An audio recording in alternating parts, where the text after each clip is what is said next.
Start recording. So, thank you so much, guys, for joining our class. As I already said, my name is Simon Hussain, and I'm an associate member, and I'll be conducting a financial reporting paper. But apparently, I'll cover consolidated financial statements. So, I'll start from this part, and Fahim ভাই যখন ওনার পার্টটা complete করে আসবেন slowly আইএসআইএফআরএস এর পার্টগুলো, and I will back him up as well. So সেদিক থেকে আমরা বোথ কম্বাইনলি সিলেবাসটা ট্রাই করব কভার করে এবং আপনাদেরকে একটা ওয়েল প্রিপেয়ার্ড করে দেন হচ্ছে এক্সামের জন্য রেডি করে দিতে। So that is our plan for today. And আমরা বেসিক্যালি এইটা আমি মনে করি আপনাদের জন্য একটা golden opportunity, because you are going to have like to of course we were leading expert in this field. So আমি এফআর পড়াচ্ছি almost more than 8 or 9 years। Fine ভাইও সেম অনেক বছর ধরে উনি এফআর প্লাস মানে অন্যান্য পেপার গুলো পড়াচ্ছেন। সো সেদিক থেকে you are getting a blended expertise and that will help you a lot to get prepared, and আপনারা হোপফুলি খুব ভালো একটা এক্সাম দিবেন এবং খুব ভালো একটা মার্ক আমাদেরকে রিওয়ার্ড করবেন ইনশাল্লাহ। সো সেদিক থেকে আমরা একটু আমাদের কনসলিডেশনের পার্টটা থেকে স্টার্ট করতে চাই, এবং সেখানটাতে আমি একটু আপনাদের কাছ থেকে বিশেষ করে যেহেতু তন্ময় ও ট্রাভেলিং এ, সো আমি আব্দুল্লাহ এবং ফায়াজ আপনাদের দুজনের কাছ থেকে মাঝে মাঝে হয়তো বা কিছু আন্ডারস্ট্যান্ডিং রিলেটেড জিনিস জানার ভাইয়া চেষ্টা করবো। আবরার ফায়াজ আব্দুল্লাহ ফায়াজ না। আবরার ফায়াজ আর ওর নাম হচ্ছে ফিদা আব্দুল্লাহ, রাইট? ইয়া সরি, জি স্যার, ঠিক আছে। ফিদা আব্দুল্লাহ, ওকে। ফিদা, আপনি কি একজন খুব রিনাউন্ড জাস্টিসকে চিনেন? ওনার নাম হচ্ছে ফিদা কামাল। আপনার আমার সাথে মিলে যাচ্ছে। স্যার নাম শুনেছি, স্যার নাম শুনেছি। ফিদা কামাল উনি কিন্তু খুবই প্রেস্টিজিয়াস এবং রিনাউন্ড একজন, মানে একসময় বিচারক ছিলেন, এখন উনি প্র্যাকটিস করেন আর কি, রিটায়ার। ওকে, সো আমি আপনাদের আবরার ফায়াজ এবং ফিদা আব্দুল্লাহ দুজনকে আমি রিকমেন্ড করবো যে আপনারা একটু আমাকে কোঅপারেট করবেন regarding your understanding your questions queries. কেননা আমার জন্য আহ, একা একা কথা বলাটা অনেক বোরিং লাগবে। আপনাদের কাছ থেকে আমি একটু ডায়লগ টাইপ অফ থিং পেলে যেটা হয় যে ক্লাসটা আমার কাছে ইন্টারেক্টিভ মনে হবে। So due to that reason আমি একটু আপনাদের থেকে জিজ্ঞেস করতেই পারি যে আপনারা যেহেতু প্রিভিয়াসলি ফাইন্যান্সিয়াল অ্যাকাউন্টিংটা কভার করে আসছেন, অথবা আপনারা ওই রিলেভেন্ট ব্যাকগ্রাউন্ড থেকে আসছেন, তো সেদিক থেকে আমি যদি আপনাদেরকে একটা ছোট্ট জিনিস জিজ্ঞেস করি যে কনসলিডেশন, এটাকে আসলে আমরা যখনই শিখবো অথবা যখনই বুঝবো, সেটা বোঝার জন্য আমাদেরকে কয়েকটা বেসিক ডেফিনেশন জানতে হবে। বেসিক কয়েকটা ডেফিনেশনের মধ্যে একটা আছে হচ্ছে প্যারেন্ট কোম্পানি, একটা আছে হচ্ছে সাবসিডিয়ারি কোম্পানি, একটা আছে হচ্ছে non controlling interest, and another is associate company আর অ্যাসোসিয়েট এন্টিটি। সো আপনারা একটু আমাকে যদি দুজনে মিলে একটু বলতেন যে what is your understanding about parent, subsidiary, NCI non controlling interest, and associate company. একজন একজন করে আমরা যাই। আমরা আবরার ফায়াজের কাছে ফার্স্টে যাই। আপনি একটু আমাকে বলেন what is your understanding about parent and subsidiary company.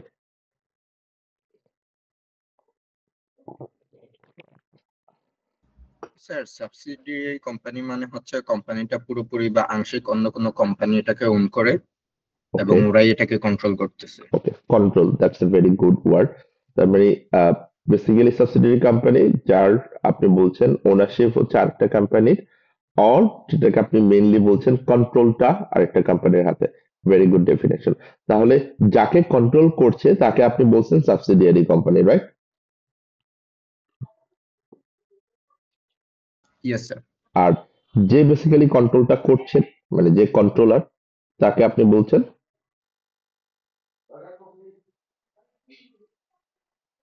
আবার। সরি স্যার, মনে আসতেছে না। আচ্ছা, আপনি কিন্তু একটা পার্ট কমপ্লিটলি কভার করে মাদার দিয়েছেন। Company. Yes, mother company. So that means যাকে কন্ট্রোল করছে তাকে আপনি বলছেন সাবসিডিয়ারি কোম্পানি, আর যে বেসিক্যালি কন্ট্রোলটা করছে তাকে আমরা বলি parent company or holding company. Clear আপনার? Yes sir. ওকে, সো যেহেতু আমরা এই জায়গাটাতে অলরেডি একটা ক্লিয়ার ডেফিনেশন পেলাম থ্রু আবরারের এক্সপ্লেনেশন থেকে, and that is a very good explanation যে আমরা যদি এখান থেকে কি ওয়ার্ডটা নেই, কি ওয়ার্ডটা হচ্ছে আহ, যে কোম্পানির সিগনিফিকেন্ট কন্ট্রোল আছে, আহ, যে কোম্পানির একটা সিগনিফিকেন্ট ওনারশিপ আছে over another company, another entity, তাকে আমরা বলি প্যারেন্ট, এবং যাকে কন্ট্রোল করে তাকে আমরা বলি subsidiary. That is done with parent and subsidiary. Fida Abdullah, if you can help me, যেহেতু আমরা প্যারেন্ট এবং সাবসিডিয়ারি ব্যাপারটা ক্লিয়ার হয়ে নিলাম, আপনি যদি আমাদেরকে একটু হেল্প করেন যে নন কন্ট্রোলিং ইন্টারেস্ট বলতে আসলে আপনি তাহলে কি মানে কি বলছেন অথবা কি মনে করছেন নন কন্ট্রোলিং ইন্টারেস্ট? স্যার সাবসিডিয়ারি ফুল ওনারশিপ তো প্যারেন্ট কোম্পানি থাকে না, সো বাকি যেটুকু ওনারশিপ সেটাকে বলা হচ্ছে NCI. Perfect, perfect. Very good, very well said. তার মানে you guys are telling যে say for example company A is a parent company and company A is having equity share of 80% over company B. তো company A এই যে 80% control করে, বাকি 20% তো control করে না, বাকি 20% কেই আমরা বলতেছি কি নন কন্ট্রোলিং ইন্টারেস্ট। এটাই তো বলতে চাচ্ছেন আপনি, right? Yes sir. Exactly, thank you so much. তাহলে আপনারা যেহেতু অনেক সুন্দর সুন্দর করে রিপ্লাইটা দিচ্ছেন, আমাকে তাহলে আরেকটু হেল্প করেন যে তাহলে অ্যাসোসিয়েট বলতে আসলে আপনারা কি বুঝছেন, মানে ফিদাই আপনাকে আমাকে একটু বলেন না যে what is associate company? Associate company বলতে আমরা আসলে কাকে বুঝি in terms of consolidation perspective থেকে? কনসলিডেশনের পার্সপেক্টিভ থেকে আমরা অ্যাসোসিয়েট এন্টিটি কাদেরকে বলবো বলেন ফিদা? স্যার মানে যাদের ওনারশিপ 30 থেকে 50% প্যারেন্ট কোম্পানির, মানে সিস্টেম বলা যায়, কনসলিডেশনে তাদের ফুল অ্যাকাউন্টিংটা আসবে না, তাদেরটা আলাদা হবে আর প্যারেন্টটা আলাদা হবে। ওকে, ওকে, ওকে। তাহলে আপনি পার্সেন্টেজটা আবার একটু বলুন যে কত পার্সেন্ট থেকে কত পার্সেন্ট তাহলে অ্যাসোসিয়েট এন্টিটি আমরা কনসিডার করব? স্যার 20 থেকে লেস দেন 50 বা 50 মনে আসতেছে যা। ওকে, ওকে, ওকে, পারফেক্ট, পারফেক্ট। তাহলে আমরা দুইটা ক্লাসিফিকেশন কিন্তু অলরেডি ক্লারিফাই করে ফেললাম আপনাদের একদম গ্রেটার একটা মানে হেল্পের মাধ্যমে। সেটা হচ্ছে আপনি যেটা বলছেন যে যদি আমি যদি আবরার ফায়াজের যে স্টেটমেন্টটা সেটাকে যদি আমি সামারি করি, যদি আমি আমি যদি they are so loud. যদি আমি মোর দেন 50% ওন করি, মোর দেন 50% ওন করলে সেটা হবে হচ্ছে প্যারেন্ট অ্যান্ড সাবসিডিয়ারি। তাহলে যে ওন করছে সে বেসিক্যালি প্যারেন্ট, আর যে কোম্পানিটাকে ওন করছে, যে কোম্পানিটাকে কন্ট্রোল করছে, সেই কোম্পানিটাকে আমরা বলছি সাবসিডিয়ারি। তার মানে এটার প্যারামিটারটা হচ্ছে usually more then 50%, more than 50% of ordinary shares, more than 50% of voting rights. Okay, আর অ্যাসোসিয়েটের ক্ষেত্রে যেটা ফিদা বললেন যে that is less than 50, less than 50 but more than 20%।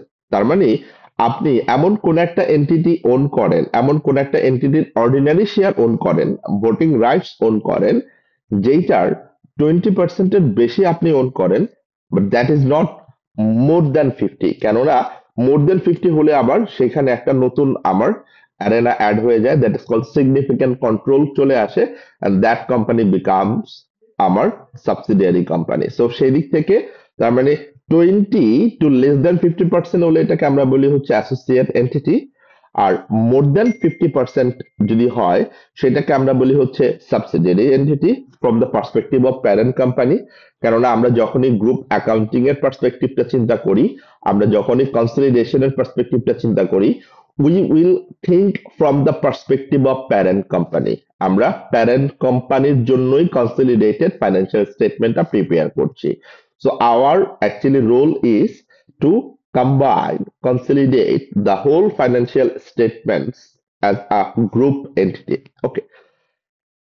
Last একটা কোয়েশ্চেন আছে আপনাদের কাছে, ইউ গাইজ আর অ্যামেজিং, অনেক সুন্দর সুন্দর আনসার দিচ্ছেন আজকে আমাকে। তাহলে আমাকে একটু বলেন যে এটা ওপেন ফর অল, আপনারা বললেন 20% থেকে 20%-এর বেশি আর 50%-এর কম হলে সেটা হবে অ্যাসোসিয়েট, মোর দ্যান 50% হলে এটা হবে হচ্ছে আমার সাবসিডিয়ারি। হোয়াট ইফ এটা যদি 20%-এর নিচে কোন ইনভেস্টমেন্ট হয়, সেই ক্ষেত্রে কি হবে?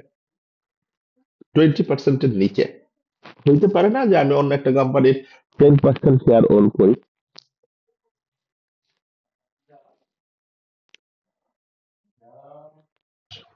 স্যার এটাকে স্যার ক্যাশ ইকুইভ্যালেন্ট ইনভেস্টমেন্ট হিসেবে ধরা হবে স্যার। ক্যাশ ইকুইভ্যালেন্ট ইনভেস্টমেন্ট হিসেবে ধরা হবে। Okay, good point, cash equivalent মানে investment. Anything else, Abrar? No sir. Okay, okay, Fida was partially right, but যখনই আমার কোনো কোম্পানির লেস দ্যান 20% ইকুইটি শেয়ার, আমি আবারও বলছি, বারবার আমি এই কথাটা কিন্তু বলছি যে we are considering the ownership always considers based on the ordinary shares, equity shares, not other type of shares, not other type of preference shares. So ownership always counts in terms of ordinary shares. So that means আপনার যদি অন্য কোনো কোম্পানির অন্য কোনো এন্টিটির less than 20% share you own, এইখানে group accounting এর আর কোনো কনসেপ্ট অ্যাপ্লাই হবে না। তার মানে এই যে 1 to 20%-এর যে জায়গাটা, সেই জায়গাটায় আপনার জন্য গ্রুপ অ্যাকাউন্টিং এর কোনো কম্বিনেশন, গ্রুপ অ্যাকাউন্টিং এর কোনো অ্যাপ্লিকেশন আপনার জন্য অ্যাপ্লিকেবল না। In that situations, what you need to do, you have to apply individual accounting standards, that is IFRS 9 financial instruments. So financial instruments টা আমরা আলাদা করেই কভার করব, আমাদের সিলেবাস যেটা আছে IFRS 9 কভার করে financial instrument. So that means আমরা যখন ফাইন্যান্সিয়াল ইনস্ট্রুমেন্টটা করব তখনও কিন্তু এই কথাটা চলে আসবে যে অফকোর্স গ্রুপ অ্যাকাউন্টিং তখনই হবে যখন more than 20% investment, equity investment থাকবে। সো এই কথাগুলাই কিন্তু আমরা এতক্ষণ ধরে বলে আসছি।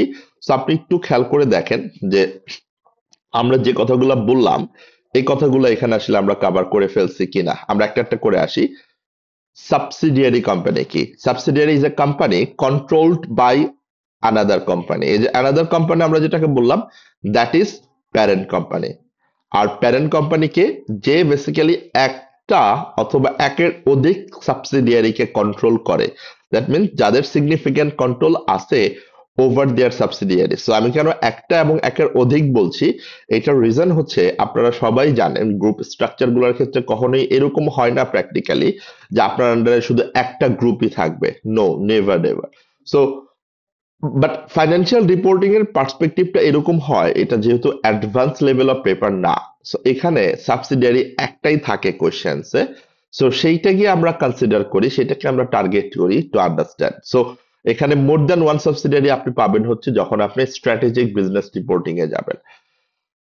এরপর আমরা কি বলেছিলাম? Non controlling interest. So non controlling interest আমরা কি বলেছিলাম? Is a collective representation of the shareholders that normally own 49% or less of the equity। মানে হচ্ছে যদি ধরেন আমার ওই 90% ওন করে, ওকে, সো 90% যদি ওন করে বাকি 10% হচ্ছে এনসিআই।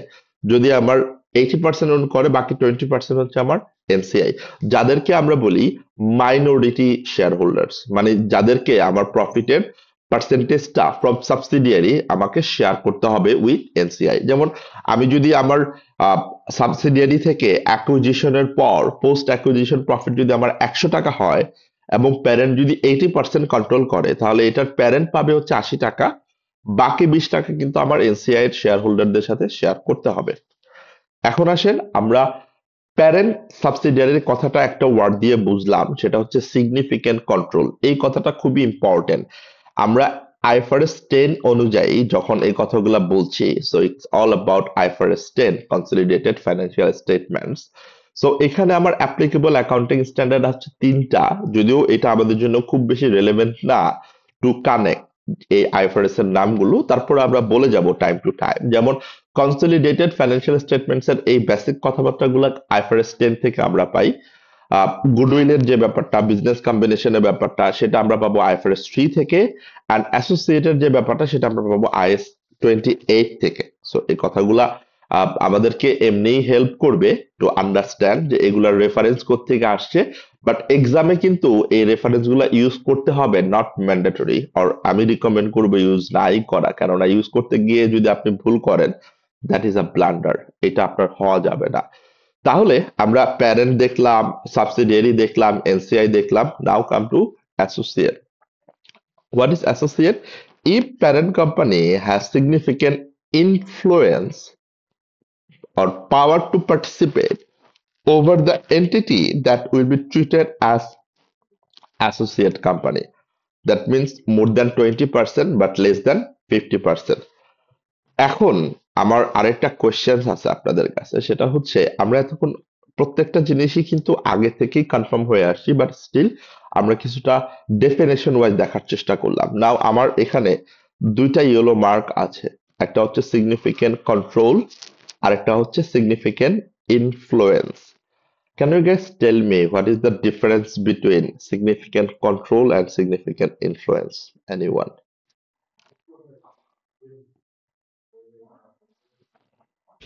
ইউজুয়ালি প্যারেন্ট কোম্পানি এগুলো আপনার সাবসিডিয়ারি কোম্পানির মধ্যে সিগনিফিকেন্ট ইনফ্লুয়েন্স আছে। প্যারেন্ট কোম্পানির সাবসিডিয়ারি কোম্পানির উপর কি ইনফ্লুয়েন্স আছে না কন্ট্রোল আছে? Control control control, yeah. But আমি তো এটা জানি যে প্যারেন্ট কোম্পানি সাবসিডিয়ারি কোম্পানির উপর সিগনিফিকেন্ট কন্ট্রোল আছে বলেই আমরা সেটাকে বলছি সাবসিডিয়ারি কোম্পানি। বাট আমার কোশ্চেন হচ্ছে, what is the meaning of significant control, what is the meaning of significant influence? মানে সিগনিফিকেন্ট কন্ট্রোল বলতে আমরা কি বুঝি, সিগনিফিকেন্ট ইনফ্লুয়েন্স বলতে আমরা আসলে কি বুঝি? স্যার সিগনিফিকেন্ট কন্ট্রোলটা বলতে উনি সরাসরি কোম্পানি কোনো ডিসিশন মেকিং এ উপস্থিত থাকতে পারবে এবং এটা চেঞ্জ করতে পারবে। ওকে, ওর ভেরি গুড। ইনফ্লুয়েন্স আমি বেশি আমি থাকবে। আমি আমি তাহলে আপনার এই পয়েন্টটা একটু পিক করি, যে সিগনিফিকেন্ট কন্ট্রোল বলতে আপনি বোঝাচ্ছেন that they will participate to take the decision and they have the power to change the decision, right? Yes sir. তাহলে আমরা বলছি significant control. Very good. Then what is significant influence?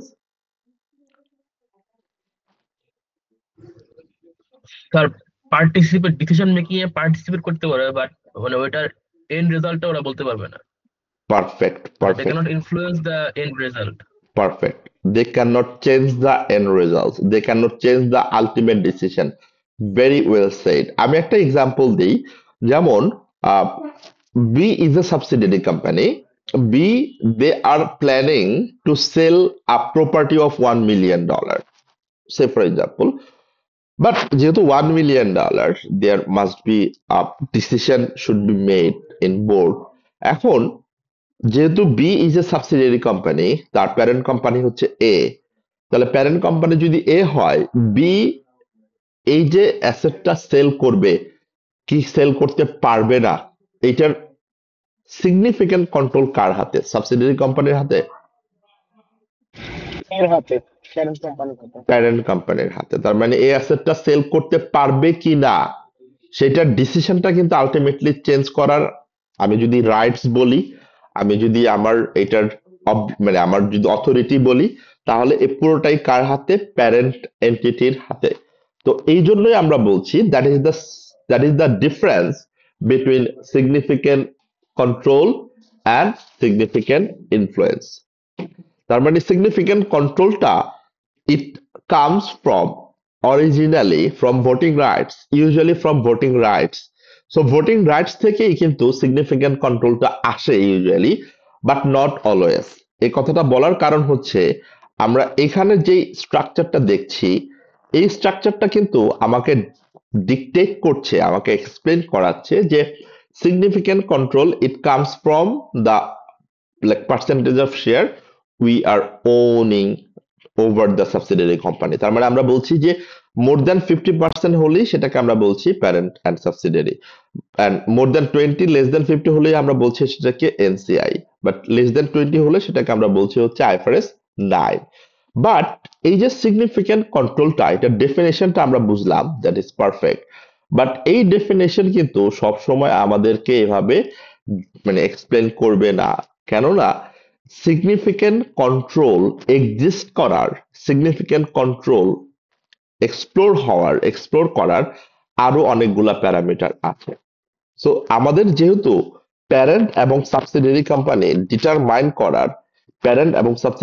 Determine করার main প্যারামিটারটাই হচ্ছে that to identify significant control, that means আমাকে আগে এইটা বুঝতে হবে যে significant controlটা কিভাবে arise করে। So that is very very crucial for understanding our group perspective।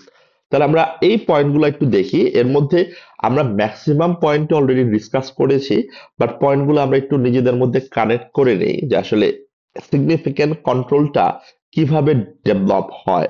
কেননা আমরা যখন এক্সামে আমরা অবজেক্টিভ টেস্ট কোয়েশ্চেন দিব, মানে অবজেক্টিভ টেস্ট কোয়েশ্চেন গুলোর ক্ষেত্রে অনেক সময় আমাদের এইরকম একটা সিনারিওর কথা ওরা বলবে যে নিচের কোনটা আসলে সিগনিফিক্যান্ট কন্ট্রোল অর নিচের কোনটার মধ্যে প্যারেন্ট সাবসিডিয়ারি রিলেশনশিপ অ্যারাইজ করে। তখন আপনাকে একটা অপশন হবে না, অনেকগুলা মাল্টিপল সিচুয়েশন থাকবে।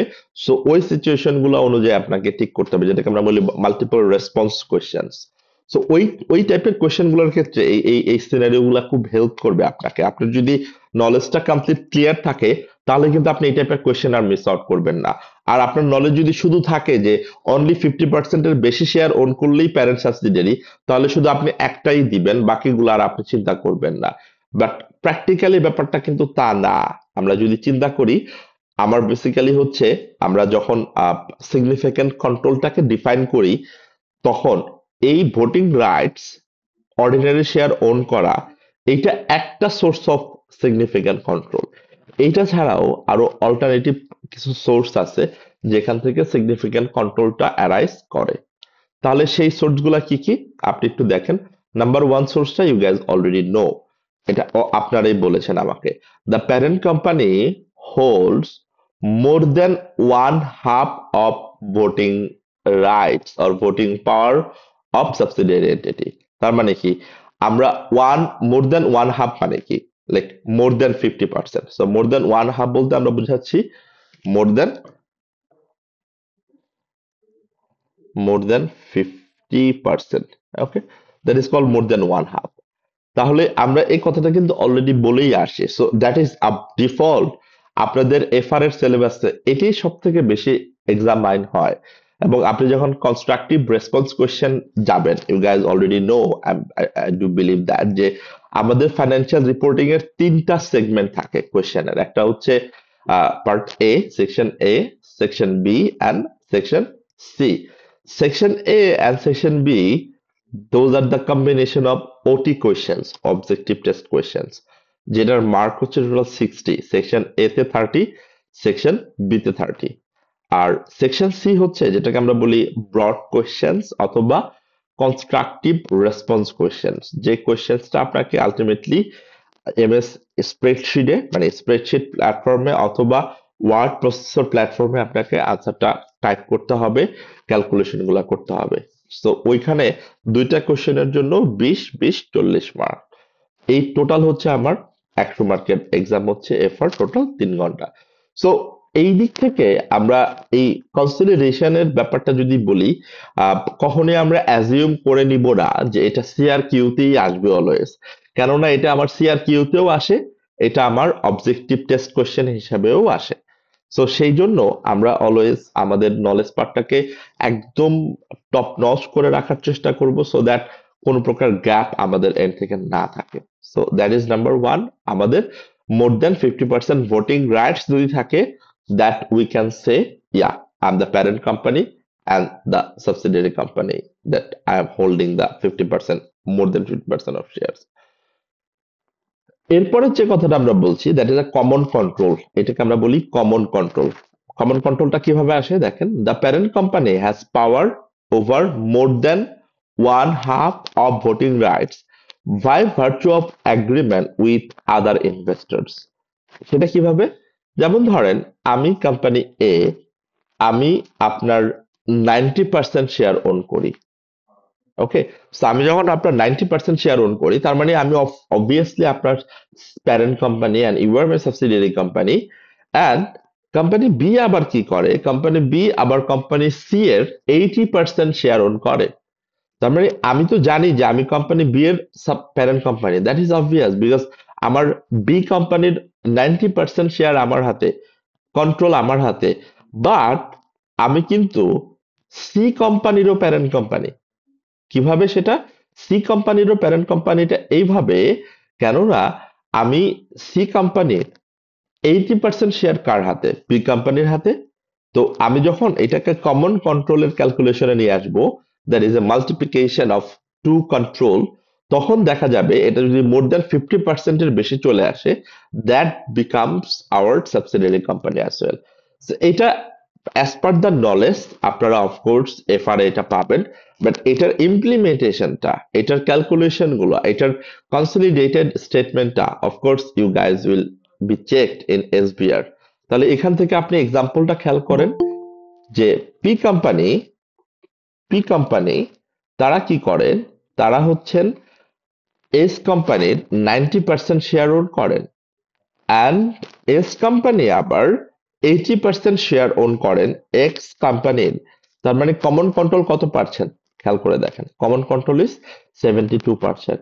বাট এটা যদি আবার ধরেন ওর যদি 60% হইতো, তাও হইতো। বাট এখানে আমি যদি আরেকটা সিনারিও দিই, সে ফর এক্সাম্পল, আপনারা এটা আমাকে হেল্প করিয়েন কাইন্ডলি। ধরেন আমরা বলছি পি কোম্পানি 90% না, এটা আমি বলছি হচ্ছে 60%, এবং এস কোম্পানিকে আমরা বলছি হচ্ছে 80%। তো এটা যদি আমার 60% হয়, 80% হয়, তাহলে এটা হয়ে যাবে কত? 48%। তখন কি আর কমন কন্ট্রোল থাকে? মানে নো স্যার, থাকে না। কমন কমন কন্ট্রোলটা কি আর সিগনিফিকেন্ট থাকে? সিগনিফিকেন্ট কন্ট্রোল চলে আসে? So, আমরা কি সিনারিওটা না বুঝতে স্যার, থাকে না। আমরা কি সিনারিওটা বুঝতে পারছি?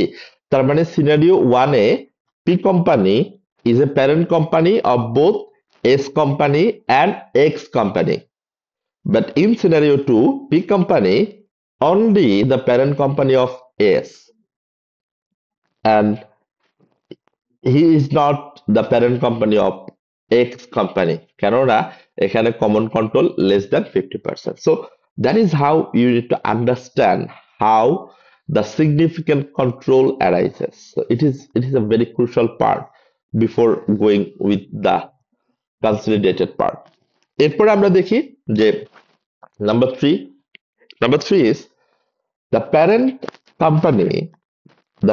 company has the power to govern the financial and operating policy of entity under articles of associations of the entity. Any idea what is articles of association? কেউ কি আমরা জানি এই ব্যাপারটা সম্বন্ধে?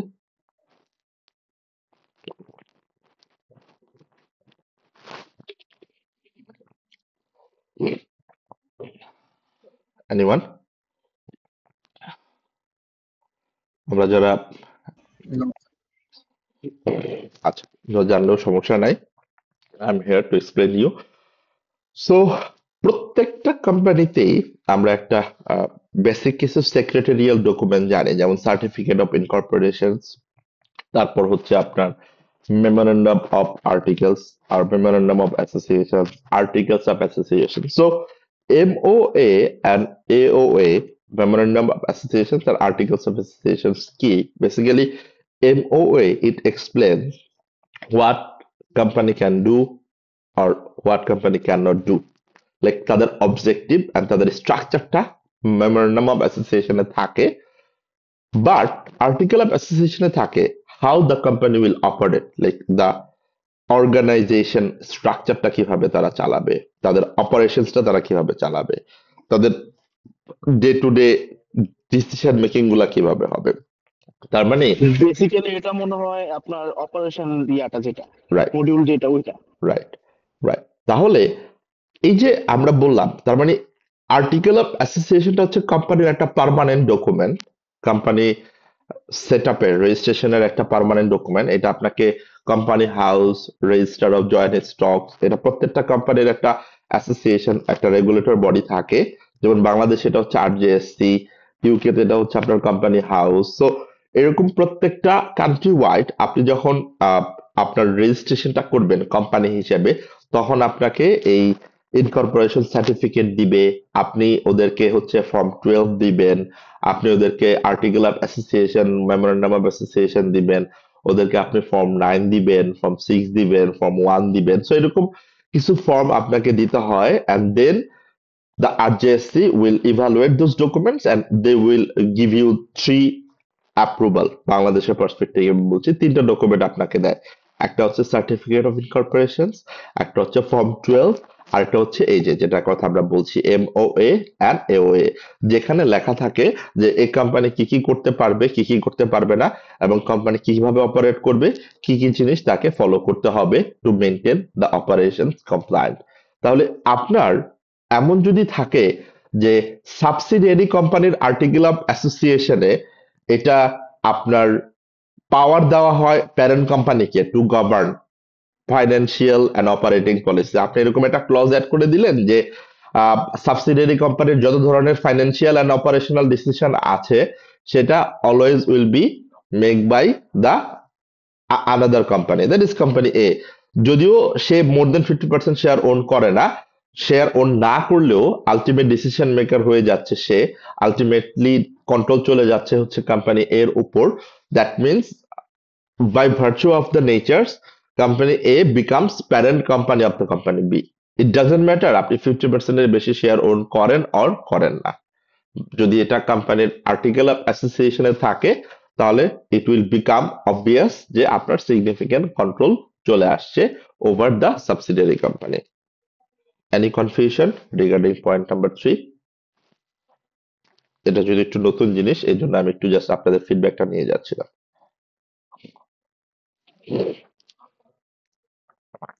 ওকে, কোনো কনফিউশন নাই। And the number, হ্যাঁ, আমি একটু সিনারিওটা দিয়ে একটু বুঝতে চেষ্টা করি।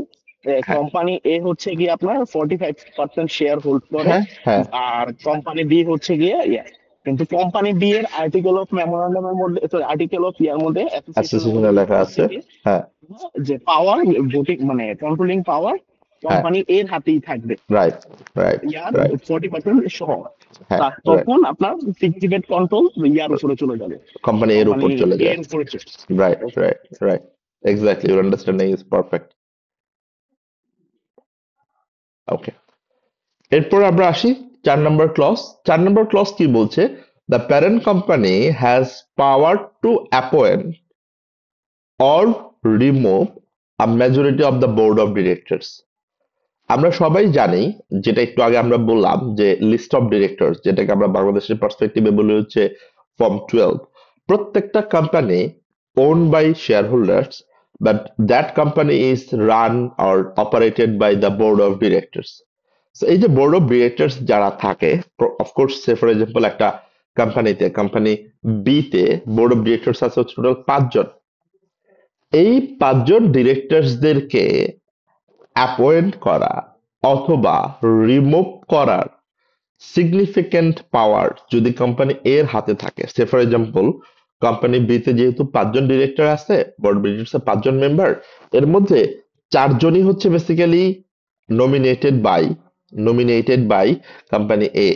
তার মানে এই 4 জনকেই চাইলে কোম্পানি এ চেঞ্জও করতে পারবে, কোম্পানি চাইলে হচ্ছে অ্যাপয়েন্টও করতে পারবে, কোম্পানি এ চাইলে হচ্ছে রিমুভও করতে পারে।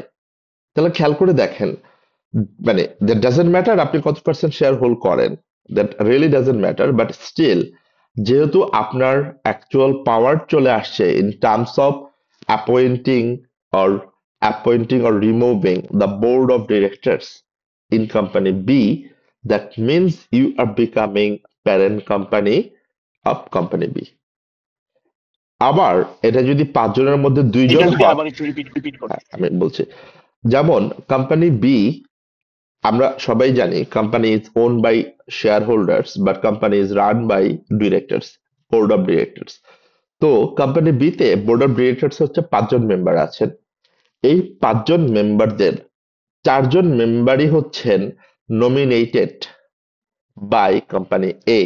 দ্যাট মিনস 4 জন মেম্বারকেই অ্যাপয়েন্ট করতে পারবে কোম্পানি এ, 4 জন মেম্বারকেই রিমুভ করার রাইটস রাখে কোম্পানি এ। তার মানে মেজরিটি অফ ডিরেক্টরসকে অ্যাপয়েন্ট অথবা রিমুভ করার অথরিটি হচ্ছে কোম্পানি এর হাতে। That means company A has significant control over the operations of company B. তখন কোম্পানি এ যেহেতু সিগনিফিক্যান্ট কন্ট্রোল চলে আসছে in terms of appointing or removing the board of directors, তখন company A becomes parent company or company A has significant control over company B. But কোয়েশ্চেনটা হচ্ছে ভাইয়া, কখন তাদের কাছে এই পাওয়ারটা থাকে? Again, যখন আপনি কোম্পানি ফর্ম করবেন, যখন আপনি ডিরেক্টর অ্যাপয়েন্ট করবেন, সো আপনি যখন কোম্পানি ফর্ম করবেন, প্রত্যেকটা কোম্পানি ফর্ম করার জন্য মিনিমাম 2 জন ডিরেক্টর লাগবে। সো আপনি যখন 2 জন ডিরেক্টরের জায়গায় আপনি 4 জন অথবা 5 জন ডিরেক্টরসকে দিয়ে আপনি আলটিমেটলি বোর্ডটা ফর্ম করবেন, সো তখন এই লিস্ট অফ ডিরেক্টরসদের যদি সে ফর এক্সাম্পল 5 জনের মধ্যে যদি 3 জন হয়, তখন আলটিমেটলি পাওয়ারটা কিন্তু কোম্পানি এর হাতে চলে যায়। and that usually structured in the company registration document। ওই যে কথাগুলো একটু আগে আমরা বললাম যে লিস্ট অফ ডিরেক্টরস এর একটা ডকুমেন্ট আছে যেখানে কোম্পানির ডিরেক্টরস কারা কারা থাকবেন সেটার একটা লিস্ট ওইখানে দেওয়া থাকে।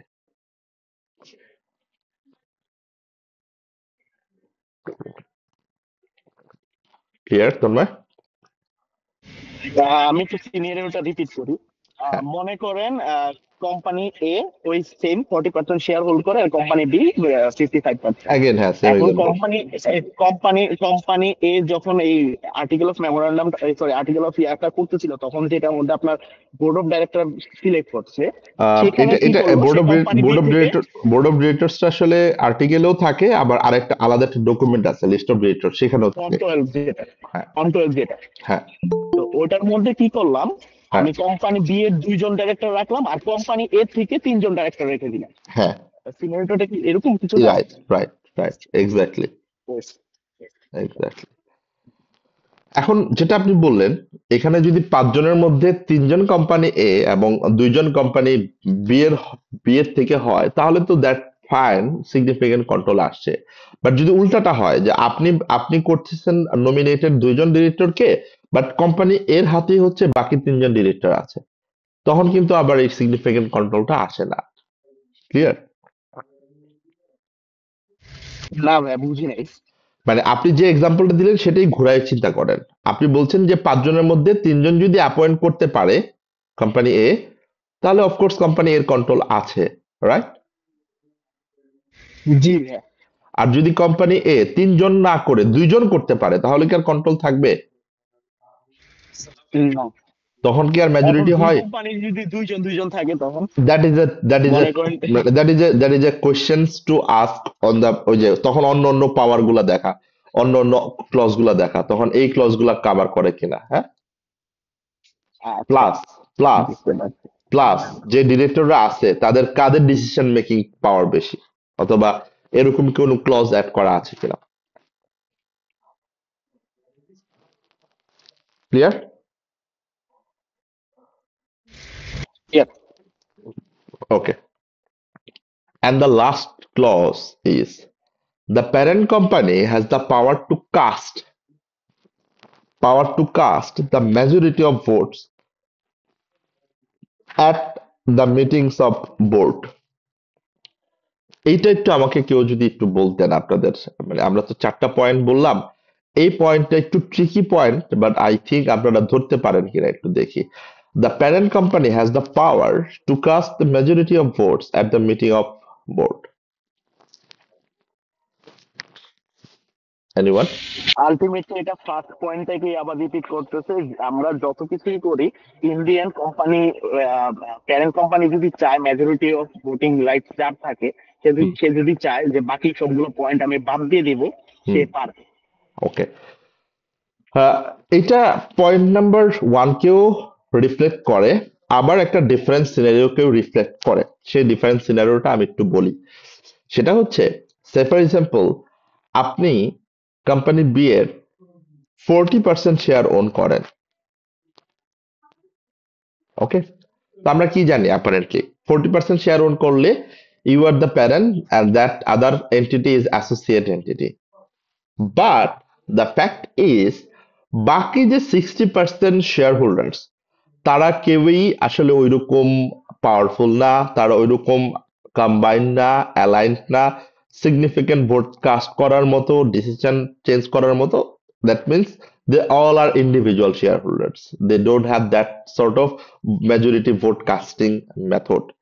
সো সেই ক্ষেত্রেও আপনার 40%, মানে আমি বলছি না যে that is a scenario that you might be assessed in FR, but this is the scenario যেটা আপনারা এসবিআই এ গিয়ে পাবেন খুব দারুণ ভাবে, যে আপনার 40% শেয়ার দিয়েও যদি এরকম হয়, আপনি আপনার বোর্ড মিটিং গুলাতে, আপনার শেয়ার হোল্ডার্স মিটিং গুলাতে এটা দিয়ে যদি সবার ডিসিশনটাকে সুপারসিড করতে পারেন, ওভাররাইড করতে পারেন, আপনি আপনার মেজরিটি ভোটিং যদি কাস্ট করতে পারেন, যেটা বেসিক্যালি বাকি ইন্ডিভিজুয়াল শেয়ার হোল্ডারদেরকে সুপারসিড করে, that means you have the significant control over the entity. That doesn't matter, আমি আবারও বলছি, that doesn't matter you have to own always more than 50%। More than 50% না হয়েও কিন্তু আপনার যদি সিগনিফিকেন্ট কন্ট্রোল চলে আসে in terms of casting the majority of votes. আমি বুঝতে পারছি কথাটা? বুঝতে পারছি। ওকে, তাহলে আমরা 5টা সিনারিওটিকে একটু সামারি করে দিই আপনাদের জন্য। নাম্বার 1 সিনারিও ছিল হচ্ছে, if you own more than 50% of ordinary shares of subsidiary company. If you have a common control over other entity, and the common control you have to identify based on the two investment percentage, and you have to multiply those. Number 3, if there is any clause in article of associations that the company, the parent company, will govern the financial and operating decisions that solely made by parent company, that is also source of significant control. Number 4, if the parent company has the power to appoint or remove majority of directors in the subsidiary company, that means you have the significant control. If you have the power to cast majority of vote during the board meetings, during the shareholders meeting, that means you have the significant control over the entity. So those are the source of significant control to combine your consolidation, to prepare your consolidation. Now let's come to the point. যখনই এই scenario গুলো আপনি determine করবেন, of course আমি আবারও বলছি, আপনাদের financial reporting পেপারে এই সিনারিও গুলো সুন্দর করে বলে দিবেন। সো দ্যাট ডাজন্ট মিন যে আপনাকে আসলে অবজেক্টিভ টেস্ট কোশ্চেনে আবার অ্যাসেস করবে না, বাট নলেজ পার্টটা ক্লিয়ার থাকতে হবে। বাট আপনার যে কনস্ট্রাকটিভ রেসপন্সের ক্যালকুলেশনটা, সেটা এখান থেকে ইউজুয়ালি থাকবে না, সেটা আপনি এসবিআই এ গিয়ে পাবেন ইন ব্রডার ওয়ে। তাহলে আমরা যখনই এই সিনারিও গুলো পাবো, that means now I have to be prepared to prepare consolidated financial statements. এখন আমাকে একটু বলেন, আমাদের ফাইন্যান্সিয়াল স্টেটমেন্টস এর কয়টা এলিমেন্টস থাকে, মানে কয়টা পার্ট আমরা প্রিপেয়ার করি ফাইন্যান্সিয়াল স্টেটমেন্টস এ নরমালি? কি কি স্টেটমেন্ট আমরা প্রিপেয়ার করি? Statement of financial position, statement of profit and loss and other comprehensive income, statement of changes in equity, cash flow statements, and disclosures, right? Those are the elements or component of financial statements. একই রকম ভাবে আমরা যখন consolidated financial statements prepare করব, তখনও আমরা একই statement গুলো ফলো করব। তখন আমাদের জাস্ট নামগুলো হয়ে যাবে কি, consolidated statement of financial position, consolidated statement of profit or loss and other comprehensive income, consolidated statement of changes in equity, consolidated cash flow statements, and disclosures and notes. So that is the same for our consolidation purposes. Just আমার এটা consolidated হয়ে যাচ্ছে। এখন আমাদের financial reporting এর জন্য আসলে কি কি সিলেবাস ইনক্লুডেড এই পাঁচটা স্টেটমেন্টের মধ্যে? আমাদের সিলেবাস ইনক্লুডেড অনলি দুইটা statement. That means for our consolidation purpose we just need to follow দুইটা, consolidated statement of financial positions and consolidated statement of profit or loss. বাকি স্টেটমেন্ট গুলো আমাদের এফআর এর জন্য অ্যাপ্লিকেবল না, এটা এসবিআর এ গিয়ে আপনি পেতে পারেন।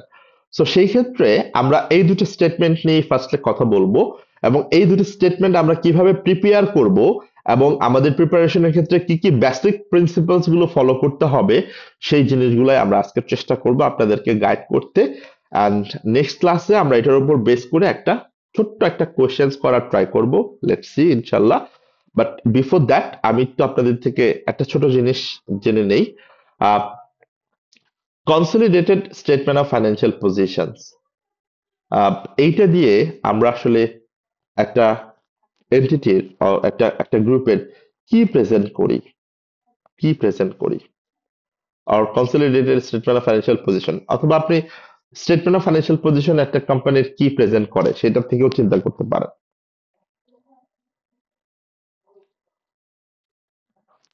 এনিওয়ান? আচ্ছা, আমি আমার পার্সোনাল এক্সপিরিয়েন্স থেকে বলি। মার্কেটটা এনজিও আছে, ওটা অডিট করছিল, তো সেখানে আমার কনসিডারেটেড রিপোর্ট করছিল। হ্যাঁ, সেখানে কি করছি, তারা তো মাইক্রো ফাইন্যান্সের যে ইয়াটা আছে, মাইক্রো ফাইন্যান্সটা তারা ব্যবহার করে, প্লাস তারা এনজিওর একটা ইয়ে আছে, আবার বিভিন্ন ধরনের ফান্ড আছে। হ্যাঁ, তো তারা কি করছে যে প্রত্যেকটা জিনিস আমরা প্রথমে ডিসক্লোজার নোটের মধ্যে ইয়ে করছি, দেন সবগুলো একসাথে আমরা অ্যাড আপ করে দেন আমাদের টোটাল সবগুলো প্রজেক্ট থেকে কি আছে এটার আমাদের একটা কনসলিডেশন তৈরি করছি আর কি। ওকে ওকে, নাইস। হ্যাঁ, গো অ্যাহেড। আর কিছু মানে আছে বলো ধর্মা? এন্ড তিনটা রিপোর্ট একসাথে ছিল যেগুলো মনে আছে। তার মানে what you have done, you have combined all the components of financial statements, সেটা কম্বাইন করেছেন মানে কয়টা statement। তাহলে আমরা এই কথাটাই বলতে চাচ্ছিলাম, বাট এটি একটু আমরা এইভাবে চিন্তা করতে চাচ্ছিলাম যে আমরা যখন বলি consolidated statement of financial position, it shows the financial position of group, financial position of a group entity. So যখনই আমরা গ্রুপ এন্টিটি বলছি, এখানে একটা ছোট জিনিস আমাদেরকে মাথায় রাখতে হবে। Group entity means only parent and subsidiary. তার মানে আমরাও একটু চিন্তা করি, group entity means parent and subsidiary. তাহলে আমরা যখন consolidated statement of financial position prepare করব, we will follow the concept যে আমরা গ্রুপের পজিশনটা প্রেজেন্ট করছি। তার মানে কি, পজিশন আমরা কিভাবে প্রেজেন্ট করি?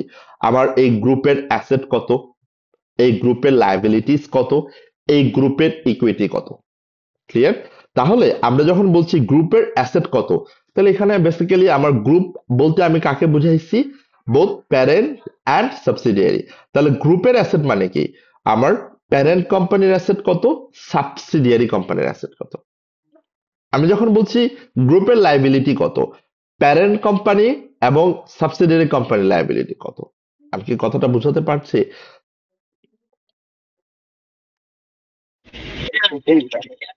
তাহলে আমরা যখন consolidated statement of financial position prepare করব, consolidated statement of financial position, it presents the position of a group entity, and that group entity should be considered parent and subsidiary company in combined, and those companies should be considered a single unit, single set of accounts for the group perspective. তার মানে আমি যখন বলতেছি group accounting, আমি যখন বলতেছি consolidated statement of financial position, I have to determine, like, I am reporting to the parent company's board of directors and I am preparing from the perspective of parent company, that means আমি basically হচ্ছে parent কোম্পানির perspective থেকে parent কোম্পানির এবং subsidiary কোম্পানিগুলোর পজিশনটাকে present করছি through statement of financial position. And on the other hand যখন আমরা বলছি consolidated statement of profit or loss, তখন আমরা আসলে কি বুঝাচ্ছি? Consolidated statement of profit or loss বলতে আমরা বুঝাচ্ছি we are presenting the performance of the group. And how we determine performance of the group? Performance we usually determine through the profit or loss. And how we calculate profit or loss?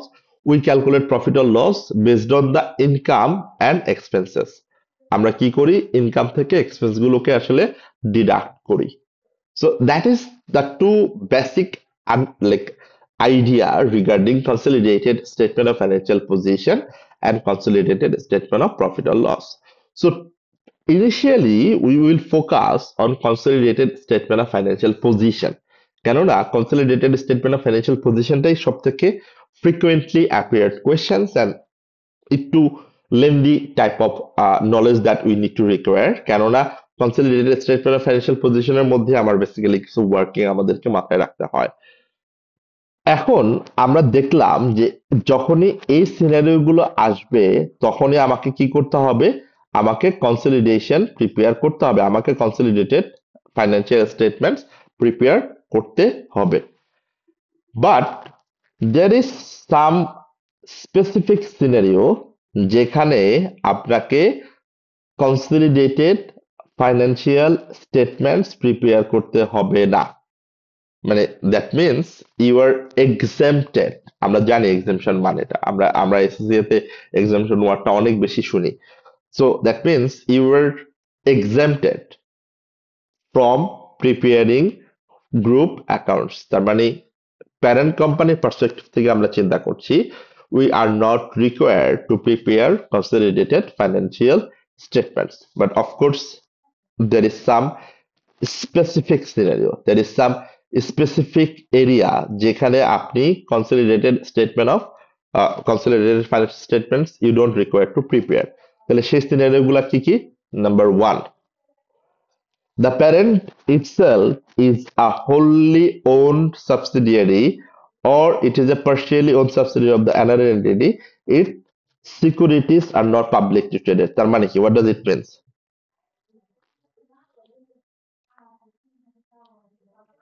It means যদি আপনার কোম্পানিটা মানে parent কোম্পানিটা অথবা subsidiary কোম্পানিটা ওকে যদি public listed না হয়, মানে পাবলিকলি ট্রেডেড না হয় আপনার ইনস্ট্রুমেন্ট গুলা, শেয়ার, লোন নোট, বন্ড, তাহলে it's not mandatory, you are exempted. But আমি আবারও বলছি, ব্যাপারটা এটা না যে আপনাকে প্রিপেয়ার করতে হবেই না, মানে অথবা আপনি প্রিপেয়ার করবেনই না। যদি কোম্পানি চায় তার বেটার রিফ্লেকশনের জন্য গ্রুপ অ্যাকাউন্টিং করবে, in that situation private entity তারা চাইলে করতে পারে।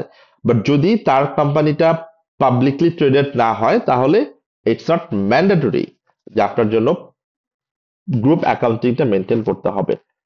Again, the same thing, the parent's debt or equity instrument are not traded in public market. তার মানে দুইটারই একই মেসেজ, সেটা হচ্ছে যদি আপনার ইনস্ট্রুমেন্ট গুলো পাবলিক মার্কেট বলতে আমরা বোঝাচ্ছি স্টক এক্সচেঞ্জে পাবলিকলি ট্রেডেড না হয়। ওকে, number 3, the parent did not file its financial statement with Security Exchange Commission or the regulator.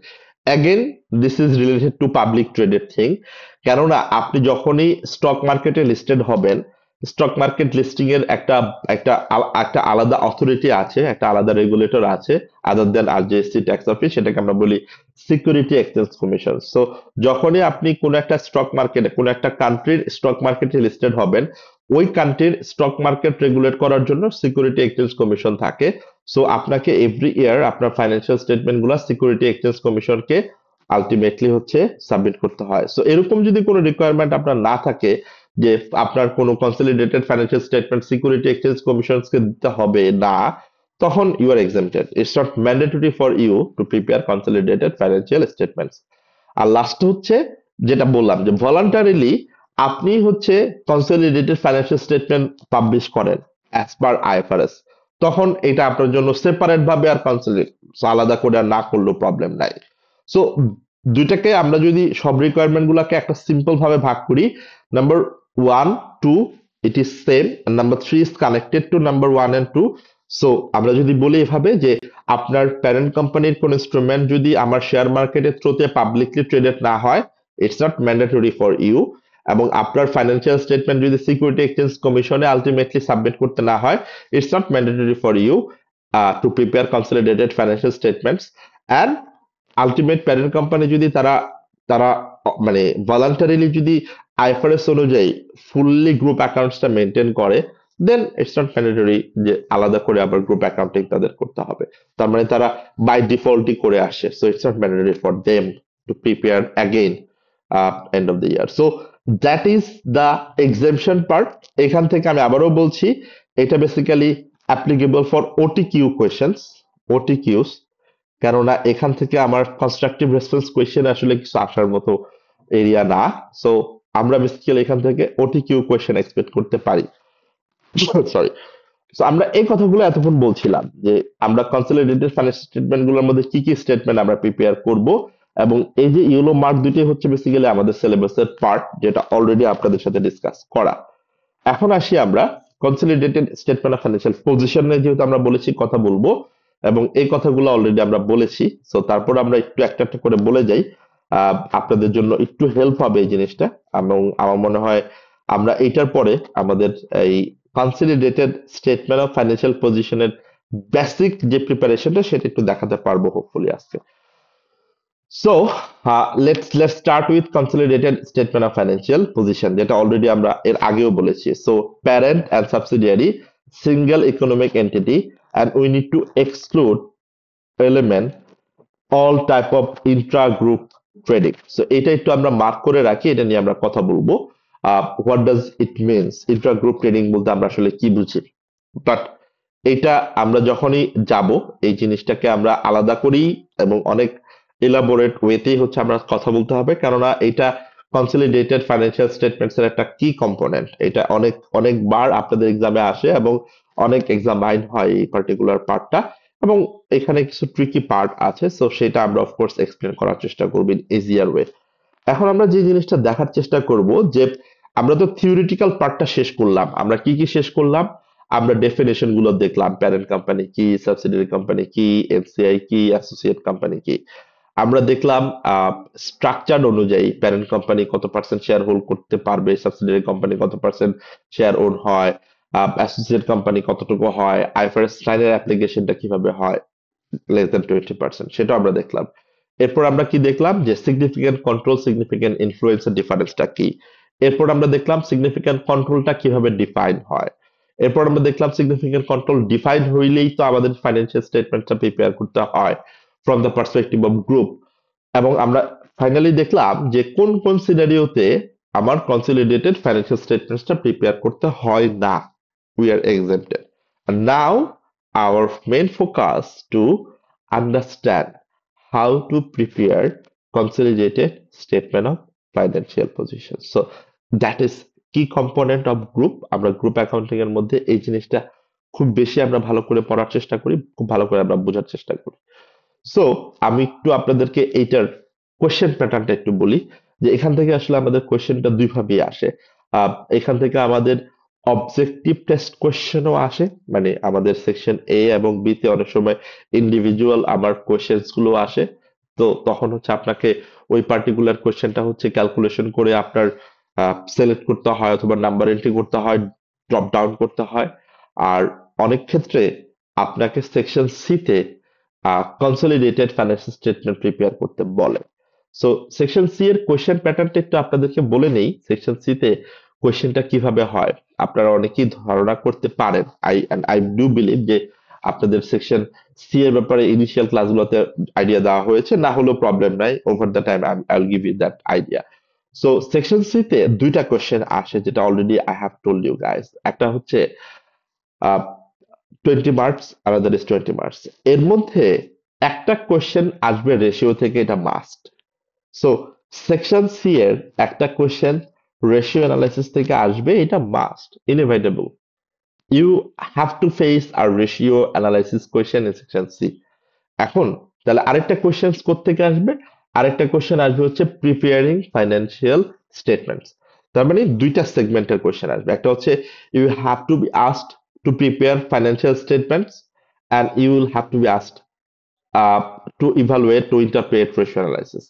এখন মাই কোয়েশ্চেন ইজ, আমরা কিভাবে বুঝবো যে প্রিপেয়ারিং ফাইন্যান্সিয়াল স্টেটমেন্ট? তো দুই রকমের ফাইন্যান্সিয়াল স্টেটমেন্ট আছে ফাইন্যান্সিয়াল রিপোর্টিং পেপার। একটা হচ্ছে financial statement for a single company, মানে ফর এ সিঙ্গেল এন্টিটি, যেটাকে আমরা সিঙ্গেল এন্টিটি বলি, আর এটা হচ্ছে গ্রুপ অ্যাকাউন্টিং।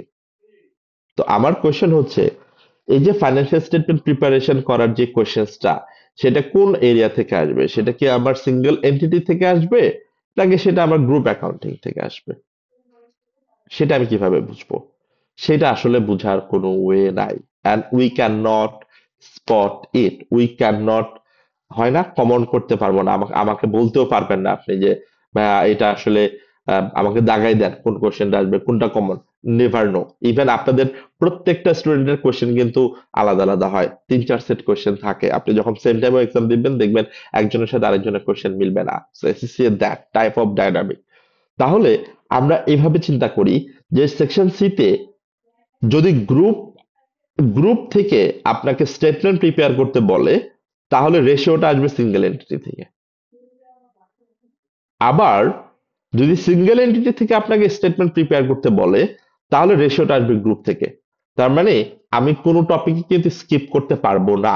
এই কারণে আমাকে কনসলিডেটেড ফাইন্যান্সিয়াল স্টেটমেন্টটা এমন ভাবে কভার করতে হবে যাতে এটা আমার সেকশন এ বি কেও কভার করে, এটা সেকশন সি দুইটা পয়েন্টটাকে কভার করে। এটা থেকে যদি রেশিওর কোনো কোয়েশ্চেন আসে, সেখানেও যদি আমি অ্যাডজাস্টমেন্টের মতো করতে পারি। এখান থেকে যদি আমার স্টেটমেন্ট প্রিপারেশন করতে বলে, সেটাও যেন আমি ঠিক মতো কভার করতে পারি।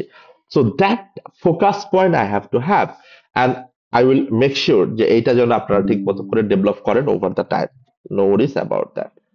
ওকে, এখন আমরা আসি যে আমরা বেসিক কিছু মেথড কভার করব, বেসিক কিছু পয়েন্ট কভার করব, how to prepare consolidated statement of financial position. So আপনারা যারা ফাইন্যান্সিয়াল অ্যাকাউন্টিং পড়ে আসছেন, অথবা এটার ইকুইভ্যালেন্ট পেপার যেটা পড়ে আসছেন, যারা বিবিএমবিএ থেকে এসেছেন, I'm pretty much sure আপনারা consolidated statement of financial position prepare করার সময় কিছু ওয়ার্কিং শিখে আসছেন। Of course you guys have understand. তাহলে সো সেই জায়গাটা থেকে let me ask you a question, যে আপনারা কয়টা ওয়ার্কিং করে আসছেন অথবা কয়টা ওয়ার্কিং শিখে আসছেন two prepare consolidated statement of financial position? Please Abrar, Fayaz, Fida, Abdullah, please আপনারা একটু আমাকে এই জায়গাটা থেকে করেন যে আপনারা consolidated statement of financial position prepare করার সময় কয়টা টোটাল ওয়ার্কিং দেখে আসছেন?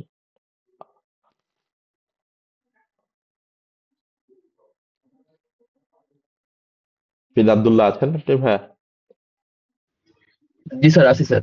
একটু বলেন বলেন যে কয়টা ওয়ার্কিং ছিল, আপনার কতটুকু মনে পড়ে, কি কি ওয়ার্কিং, কয়টা সেটা না বলতে পারলেও হবে, কি কি ওয়ার্কিং করেছেন, কতটুকু মনে আছে একটু আমাকে স্যার বলেন। একটা ছিল স্যার রিটেইনড আর্নিং ভাগ ভাগ করা, যে কোনটা এনসিআই আর কোনটা প্যারেন্ট কোম্পানি নিবে, এটা মনে ওকে, পড়ছে স্যার। এটা মনে পড়ছে। আর আর একটা কিছু, আর কিছু ছিল মনে পড়ছে? স্যার, এই যে ইন্ট্রা গ্রুপ যে ট্রানজাকশন গুলো স্যার, এগুলো স্যার মানে ইয়ে করতো যে এটা যদি এলিমিনেট করা। সাবসিডিয়ারি প্যারেন্টকে বিক্রি করে তাহলে প্রফিটটা স্যার ইয়ে আনরিয়েলাইজড প্রফিটটা স্যার মাইনাস করতে, যে এরকম কিছু ছিল স্যার। ওকে ওকে ওকে, নাইস নাইস, আপনি তো মানে ডিটেলস ঢুকে যাচ্ছেন। বাট আপনি গুডউইল ক্যালকুলেশনটা দেখেন না, কিভাবে গুডউইল ক্যালকুলেশন করতে হয়? এটা কি দেখানো হয় না এটাতে, ফাইন্যান্সিয়াল অ্যাকাউন্টিং এ? স্যার গুগল স্যার অ্যাকুইজিশনের সময় স্যার করছিলাম স্যার, এই যে এফ3 তে স্যার হ্যাঁ হ্যাঁ হ্যাঁ, অ্যাকুইজিশনের সো সময়। এফসি তে তো গুডউইল অ্যাকুইজিশনের সময় আপনি কিভাবে করবেন সেটা তো করানো হয়েছিল মনে হয়, if I am not wrong. G sir, এটা করানো হয়েছে স্যার। ওকে, তারপরে নন কন্ট্রোলিং ইন্টারেস্টের জন্য কি ওয়ার্কিং করা হয়েছিল এফসি তে কোনোভাবে? এনসিআই এর জন্য কোনো ওয়ার্কিং স্যার মনে ওই স্যার পড়ে? রিটেইনড আর্নিংটা ইয়ে করার জন্য স্যার, ওই জাস্ট জাস্ট ব্যাপারটা। ওই অ্যাট্রিবিউট করার জন্য যে প্যারেন্ট কোম্পানি কতটুকু পাবে, এনসিআই কতটুকু পাবে, ঠিক না? এটুকু করেছেন। ইয়েস আর স্যার, জি। Okay, thank you thank you. আর কি কারো কিছু মনে পড়ছে যে আর কি কি ওয়ার্কিং করেছেন যারা পরবর্তীতে জয়েন করেছেন? পরবর্তীতে জয়েন করেছেন হচ্ছে ইয়াসির সানি, আহনাফ তাহমিদ, তারপরে জামিনুর আমিন। আপনাদের কি কিছু মনে পড়ছে? জি আহনাফ। আসসালামু আলাইকুম। ওয়ালাইকুম আসসালাম। কেমন আছেন ভাইয়া? ভাইয়া আমি জি ভাইয়া আলহামদুলিল্লাহ। ভাই আমি আসলে ফার্স্টে 30 মিনিটস এর মতো মিস করে ফেলেছি। আমি জানতাম না যে আজকে যে অনলাইনে শুধু ক্লাস না হবে। না তো আমি আসলে আমি এক্সট্রিমলি সরি ফর দ্যাট। যেটা হয়েছে আমি আহ, এই ডিসক্লেমারটা ফার্স্টেই দিয়েছিলাম, সেটা হচ্ছে সাডেনলি আই গট মানে সিক। তো লাস্ট মোমেন্টে আমাকে আসলে এই অ্যানাউন্সমেন্টটা দিতে হয়েছে। I was planning to go campus, but I am extremely sorry for that. So no no no problem. Next আমি ক্লাস আসলে থেকে ফুলি। ফার্স্টে 30 মিনিট মিস করে ফেলাতে হ্যাঁ, আমি তা পরবর্তীতে আপনি আমাকে প্যাটার্নটা একটু ধরতে পারছি। বলেন যে আপনি কি এফ3 কভার করে আসছেন তো, রাইট? না, আমি প্রিভিয়াসলি ব্যাচেলার্স কমপ্লিট ওকে করেছি। ওকে ওকে, তাহলে তো আপনার জন্য হয়তো একটু সিন করাটা ডিফিকাল্ট হবে, because I have also done with BBMB. I know যে বিবিএমবি সিলেবাস গুলোতে এই জিনিসগুলো একটু একটু ওই রকম ভাবে টেকনিক্যালি করা না। ওকে, নো প্রবলেম নো প্রবলেম না, নো প্রবলেম। তাহলে আমাকে একটু এসিস হেল্প করলে আমি, বেটার হ্যাঁ, হবে। অফকোর্স তো অফকোর্স অফকোর্স অফকোর্স জি, অফকোর্স। আবরার জি। কে আছেন? আবরার ফায়েজ? Yes sir. ব্যবসায়ী কোথায়? এই তন্ময় দুষ্টিমি করে না। আচ্ছা, আবরার ফায়াজ, আপনি তবে একটু ও বিজনেসম্যান কিন্তু। আচ্ছা, আবরার ফায়াজের তো আই থিঙ্ক এসি ছিল, রাইট? না স্যার, আমিও স্যার গ্রাজুয়েশন। গ্রাজুয়েশন, বাট আপনার নলেজ দেখলাম যথেষ্ট সাউন্ড নলেজ। সো আপনি কি একটু মনে করতে পারেন যে consolidated statement of financial position করার সময় আপনি কি কি বেসিক ওয়ার্কিং গুলো করেছেন, মানে ওয়ার্কিং এর মধ্যে কি কি ছিল পার্ট, মানে আমাকে ডেপথে গিয়ে বলতে হবে না, আপনি জাস্ট যে ফিদা আব্দুল্লাহ যেভাবে বললো দু একটা নাম বলতে পারলেই হবে। Of course I will cover in details, no worries about that. Sir সম্ভবত নেট অ্যাসেট নিয়ে একটা করা হয়েছিল। Okay, net asset, net retain asset earning. Net অ্যাসেটটা কার জন্য করা হয়েছিল? নেট অ্যাসেট কি মানে প্যারেন্ট কোম্পানি নেট অ্যাসেট না সাবসিডিয়ারি কোম্পানি নেট অ্যাসেট করা হয়েছিল? এটা মনে আছে? সম্ভবত সাবসিডিয়ারি। ইয়াস, তার মানে নেট অ্যাসেট অফ সাবসিডিয়ারির জন্য একটা করা হয়েছিল। ওকে, ভেরি গুড। আর আর স্যার মনে করতে পারতেছি না, রিটেন আর্নিং। রিটেন আর্নিংস, যেটা বললেন, আপনার ফিদাও বললেন। সো ফিদা আব্দুল্লাহ, আপনি দুইজনেই কভার করছেন। তন্ময় কি কিছু অ্যাড করবেন? আপনার কিছু মনে পড়ে যে আপনি group consolidated statement of financial position করার সময় কি কি ওয়ার্কিং গুলো করেছিলেন, বেসিক কিছু ওয়ার্কিং? ভাইয়া 2 বছর আগে করছি তো একটু দুষ্ট মনে দুষ্ট রাখতে না। দুষ্ট দুষ্ট ছেলে ভুলে গেছে না? আবার তার মধ্যে বিয়ে শাদী করছেন, এর মধ্যে আরো ভুলে যাওয়াটা স্বাভাবিক। না, ঠিকই আছে, make sense make sense. Okay, দিয়ে দিবে ভাইয়া, দিয়ে দিবে। হ্যাঁ। So so thank you so much. আপনারা দুজন যে পয়েন্টগুলো বললেন, আমি যদি এই পয়েন্টগুলোকে একটু সামারি করে বলি যে আসলে কি কি বলছেন। আহ, একটা বললেন হচ্ছে নেট অ্যাসেট অফ সাবসিডিয়ারি করতে হবে, সেটা অফকোর্স ইটস ভেরি ইম্পর্টেন্ট। আরেকটা আপনারা বললেন হচ্ছে এই যে রিটেন আর্নিংস এর যে ক্যালকুলেশনটা সেটাও করতে হবে। দেন আপনারা গুডউইলের কথাটাও বলেছিলেন আমার কোঅপারেশনে, যে গুডউইলের একটা ক্যালকুলেশন করতে হয়। So almost you guys covered the the cream portion of the workings, হ্যাঁ? বাট আমি একটু আপনাদেরকে এই ব্যাপারটাকে একটু স্ট্রাকচার্ড ওয়েতে একটু বোঝানোর চেষ্টা করি, দেখি হয় কিনা। সো আমরা একটা পয়েন্ট একটু মাথায় রাখবো, এটা আমাদের consolidated statement of financial position যদি আমার পার্ট সি এর কোয়েশ্চেন ওয়ানে চলে আসে, মানে 31 নাম্বার কোয়েশ্চেনে যদি চলে আসে, prepare consolidated statement of financial position, হ্যাঁ, we are predicting that type of thing, যে যদি আমাকে এক্সামিনার আস্ক করে prepare consolidated statement of financial position, say for example 16 marks or 15 marks, যদি এরকম কিছু হয়, তাহলে what we have to do, we will never start will never start presenting at first. আমরা কখনোই প্রেজেন্টেশনটা আগে শুরু করব না, প্লিজ রিমেম্বার দিস। আমরা কখনোই প্রেজেন্টেশন আগে স্টার্ট করব না। What we need to do, we have to start from the working part. So যদি আমাকে examiner consolidated statement of financial position prepare করতে বলে, we will always start with working. Okay, তার মানে ফার্স্টে আমি ওয়ার্কিং গুলো শেষ করব। অ্যান্ড কয়টা working, that is the next question. Total 5টা মিনিমাম ওয়ার্কিং আমাকে জানতেই হবে। আমি আবারও বলছি, 5টা মিনিমাম ওয়ার্কিং আমাকে জানতেই হবে two prepare consolidated statement of financial position. এখন নেক্সট কোয়েশ্চেন আসে যে ভাইয়া ওয়ার্কিং কি 5টাই থাকবে, আমি কি 5টাই করব? না, আপনি 8টাও করতে পারেন, বাট এই 5টা মিনিমাম, এই 5টা থাকবেই। আপনি যখনই যে কোনো কোম্পানি, আপনি যদি প্র্যাকটিক্যালও কোনো consolidated statement of financial position করেন আপনার জব লাইফে, সেখানেও আপনাকে এই 5টা ওয়ার্কিং করতেই হবে। You have to have. তার মানে you can not ignore those like those workings to prepare consolidated statement of financial position. এখন আসেন নেক্সট পার্ট।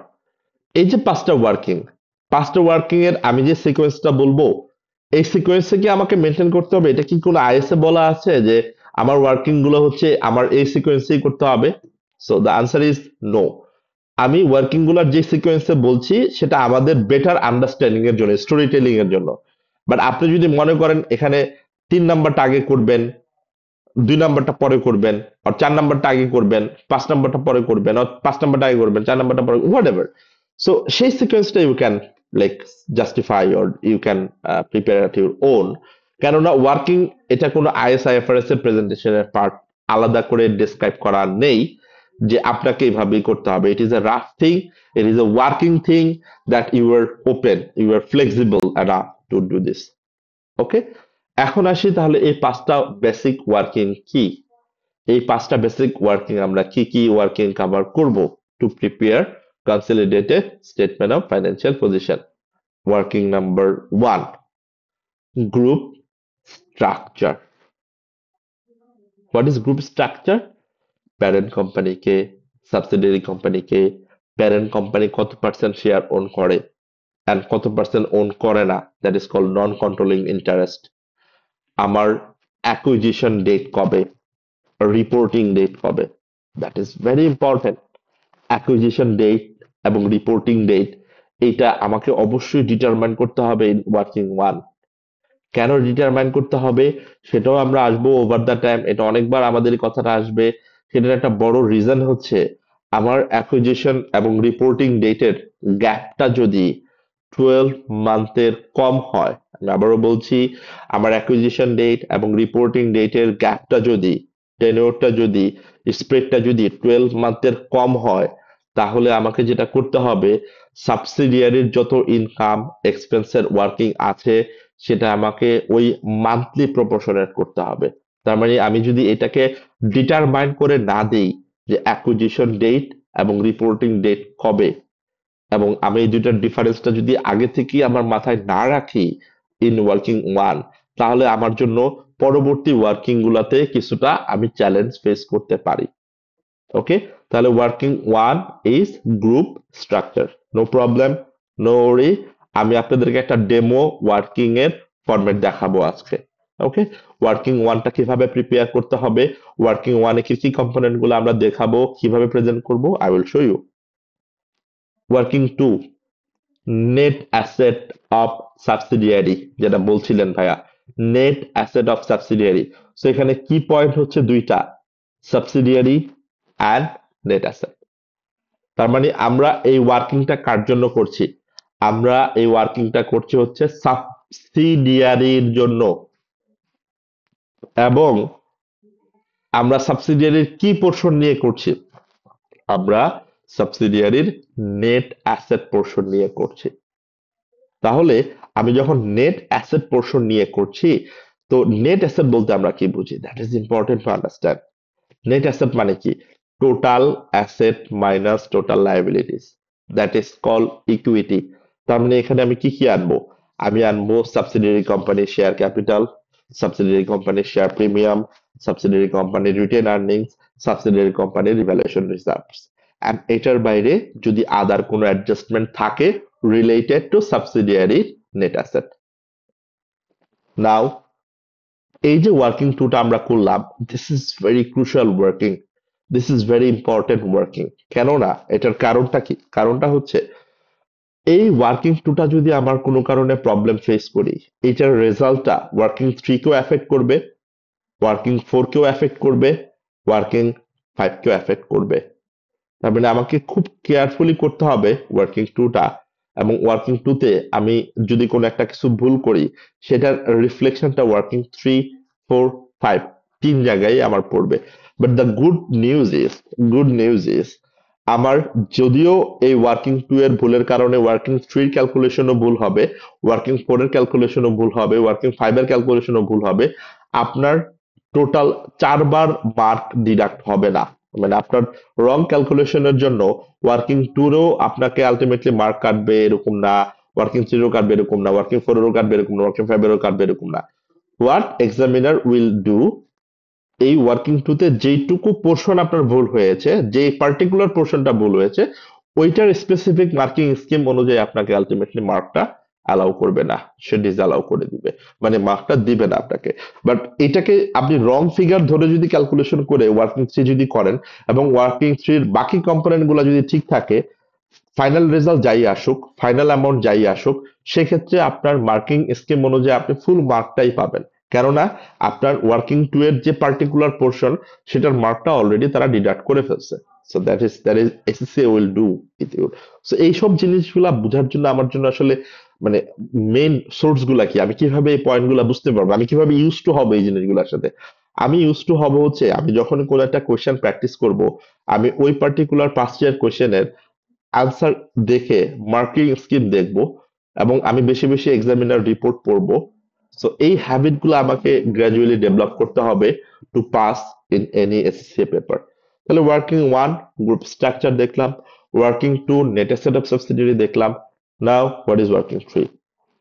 ওয়ার্কিং থ্রি হচ্ছে goodwill, and that is actually as per IFRS 3, goodwill at acquisition and goodwill at reporting date, সেটা আমরা working থ্রির মাধ্যমে করব। আমি যখন কোনো সাবসিডিয়ারিকে অ্যাকোয়ার করি, তখন of course there will be some অ্যাকুইজিশনের সময় কিছু গুডউইল অ্যারেঞ্জ করে, and how to calculate that we will show you in working, and we will calculate in several way, অনেক ভাবে আমরা এটা ক্যালকুলেশনটা দেখাবো।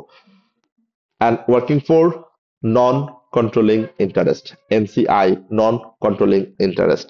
And working 5 is group retained earnings. আমার যে consolidated statement of financial position A retained earnings থাকবে, সেটা replace হয়ে যাবে হচ্ছে গ্রুপ রিটেন আর্নিংস। তার মানে আমরা এই পাঁচটা ওয়ার্কিং একটু জাস্ট গ্রাজুয়ালি মনে রাখার চেষ্টা করি, সিকোয়েন্সিয়ালি মনে রাখার চেষ্টা করি। সো আমরা এর আগে যারা পরবর্তীতে জয়েন করেছেন, আমরা ফার্স্টের যে কনসেপ্ট গুলো নিয়ে কথা বলেছিলাম, সেটা যদি এখন আপনার খুব একটা মাথায় নাও থাকে, that won't be a problem for us to prepare consolidated statement of financial position। আমরা এই ওয়ার্কিং গুলো যদি ভালো করে বুঝে নেই, তাহলে we can prepare consolidated statement of financial position, because this is the main part of our class today। So আমরা আজকের জিনিসটা যেটা দেখার চেষ্টা করি, সেটা হচ্ছে আমার consolidated statement of financial position prepare করার জন্য এই পাঁচটা বেসিক ওয়ার্কিং আমরা কিভাবে করব, সেই পাঁচটা বেসিক ওয়ার্কিং এর ফরম্যাটটা একটু দেখে ফেলি। তাহলে আমার এক নাম্বার হচ্ছে গ্রুপ স্ট্রাকচার, ওয়ার্কিং টু হচ্ছে net asset of subsidiary, working three হচ্ছে গুডউইল, ওয়ার্কিং ফোর হচ্ছে non controlling interest, working five হচ্ছে গ্রুপ রিটেন আর্নিংস। এখন আসেন ওয়ার্কিং সিক্স আসলো হচ্ছে আপনার unrealised profit, provision for unrealised profit. Working seven আসলো হচ্ছে আদার কোন একটা অ্যাডজাস্টমেন্ট। ওয়ার্কিং এইট আসলো অন্য কোন একটা property plant and equipment adjustment. So that can become like, এটা ওয়ার্কিং আরো বাড়তে পারে, অথবা আপনি ওয়ার্কিং ওয়ানটা করলেনই না, আপনার মোটামুটি মাথায় আছে গ্রুপ স্ট্রাকচার কি হবে, that's not a problem.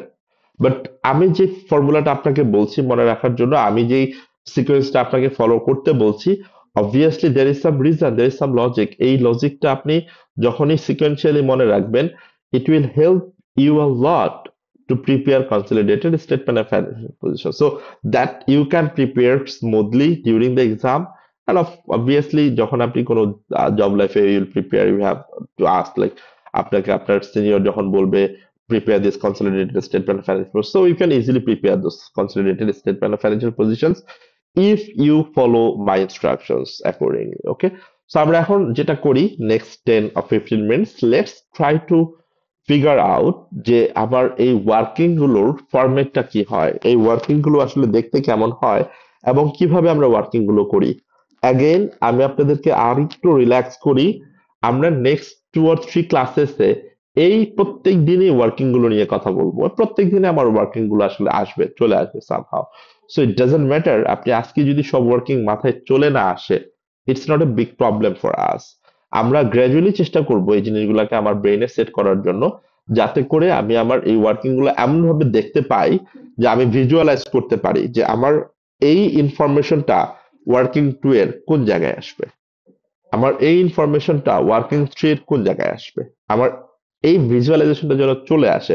So that I will help you to guide that. So working ওয়ানে আমরা কি দেখতে পাচ্ছি, group structure. So Dickens is a parent company, ও কত পার্সেন্ট শেয়ার ওন করে, 80% শেয়ার ওন করে। কার শেয়ার ওন করে, জোনসের শেয়ার ওন করে। এখন এখানে এই যে 80% শেয়ার ওন করে, এইটা আপনাকে এক্সামিনার দুই ভাবে আসলে দিতে পারে, মানে দুই ভাবে আপনাকে এক্সামিনার আস্ক করতে পারে to actually calculate the percentage. সেটা কি, নাম্বার ওয়ান হচ্ছে আপনাকে স্ট্রেট ফরওয়ার্ড বলে দিবে যে parent company owns 80% share of S company or other company or subsidiary company, আপনাকে ডিরেক্টলি বলে দিবে কত পার্সেন্ট শেয়ার ওন করে। That is easy peasy, straightforward. But sometimes examiner কি করে, ওরা আপনাকে ডিরেক্টলি বলবে না যে কত পার্সেন্ট শেয়ার ওন করে। Rather than what they will ask you, আপনাকে বলবে যে সাবসিডিয়ারি কোম্পানির টোটাল অর্ডিনারি শেয়ার হচ্ছে 20,000, মানে নাম্বার অফ শেয়ার হচ্ছে 20,000, এবং 20,000-এর মধ্যে প্যারেন্ট কোম্পানি ওন করে হচ্ছে 16,000। তাহলে আপনি কিভাবে পার্সেন্টেজ করবেন, কত পার্সেন্ট হয়?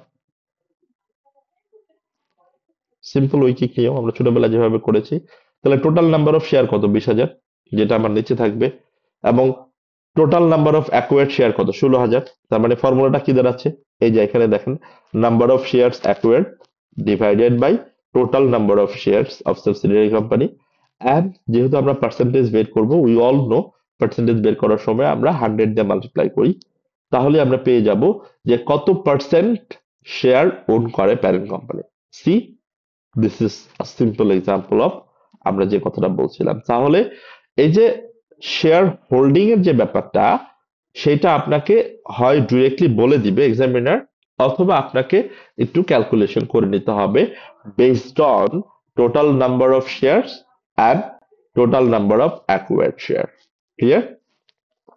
তাহলে আমরা এখানে দেখতে পেলাম যে ডিকেন্স প্যারেন্ট কোম্পানি, সে জোনসের 80% শেয়ার ওন করে। তাহলে কত পার্সেন্ট ওন করে না, 20%, and that 20% is non-controlling interest, NCI. ওকে, এটা এটা হচ্ছে একটা পার্ট অফ ওয়ার্কিং ওয়ান, একটা পার্ট আমার share structure, percentage of share holding. আরেকটা পার্ট হচ্ছে আমার date of acquisition, date of reporting. So আপনি দেখতেই পাচ্ছেন এখানে অ্যাকুইজিশন ডেটটা দেওয়া আছে কবে, 1st জানুয়ারি 2008, রিপোর্টিং ডেটটা কবে, 31st ডিসেম্বর 2008। তাহলে আমার অ্যাকুইজিশন ডেট যেহেতু 1st জানুয়ারি এবং রিপোর্টিং ডেট যদি 31st ডিসেম্বর, তাহলে এটা ডিফারেন্সটা কত মাসের, খেয়াল করে দেখেন তো, কত মান্থ টোটাল, 12 মান্থ। তাহলে এখানে আমার সাবসিডিয়ারি কোম্পানির কোন ইনফরমেশন কি আমার মান্থলি প্রোরাটা করতে হবে, সাবসিডিয়ারি কোম্পানির কোন ইনফরমেশন, কোন ইনকাম, কোন এক্সপেন্স মান্থলি প্রপোর্শনেট করতে হবে? না, না, যেহেতু 1 বছরের জন্য সে হোল্ড করতেছে। রাইট। মান্থলি প্রপোর্শনেট কখন করতে হবে?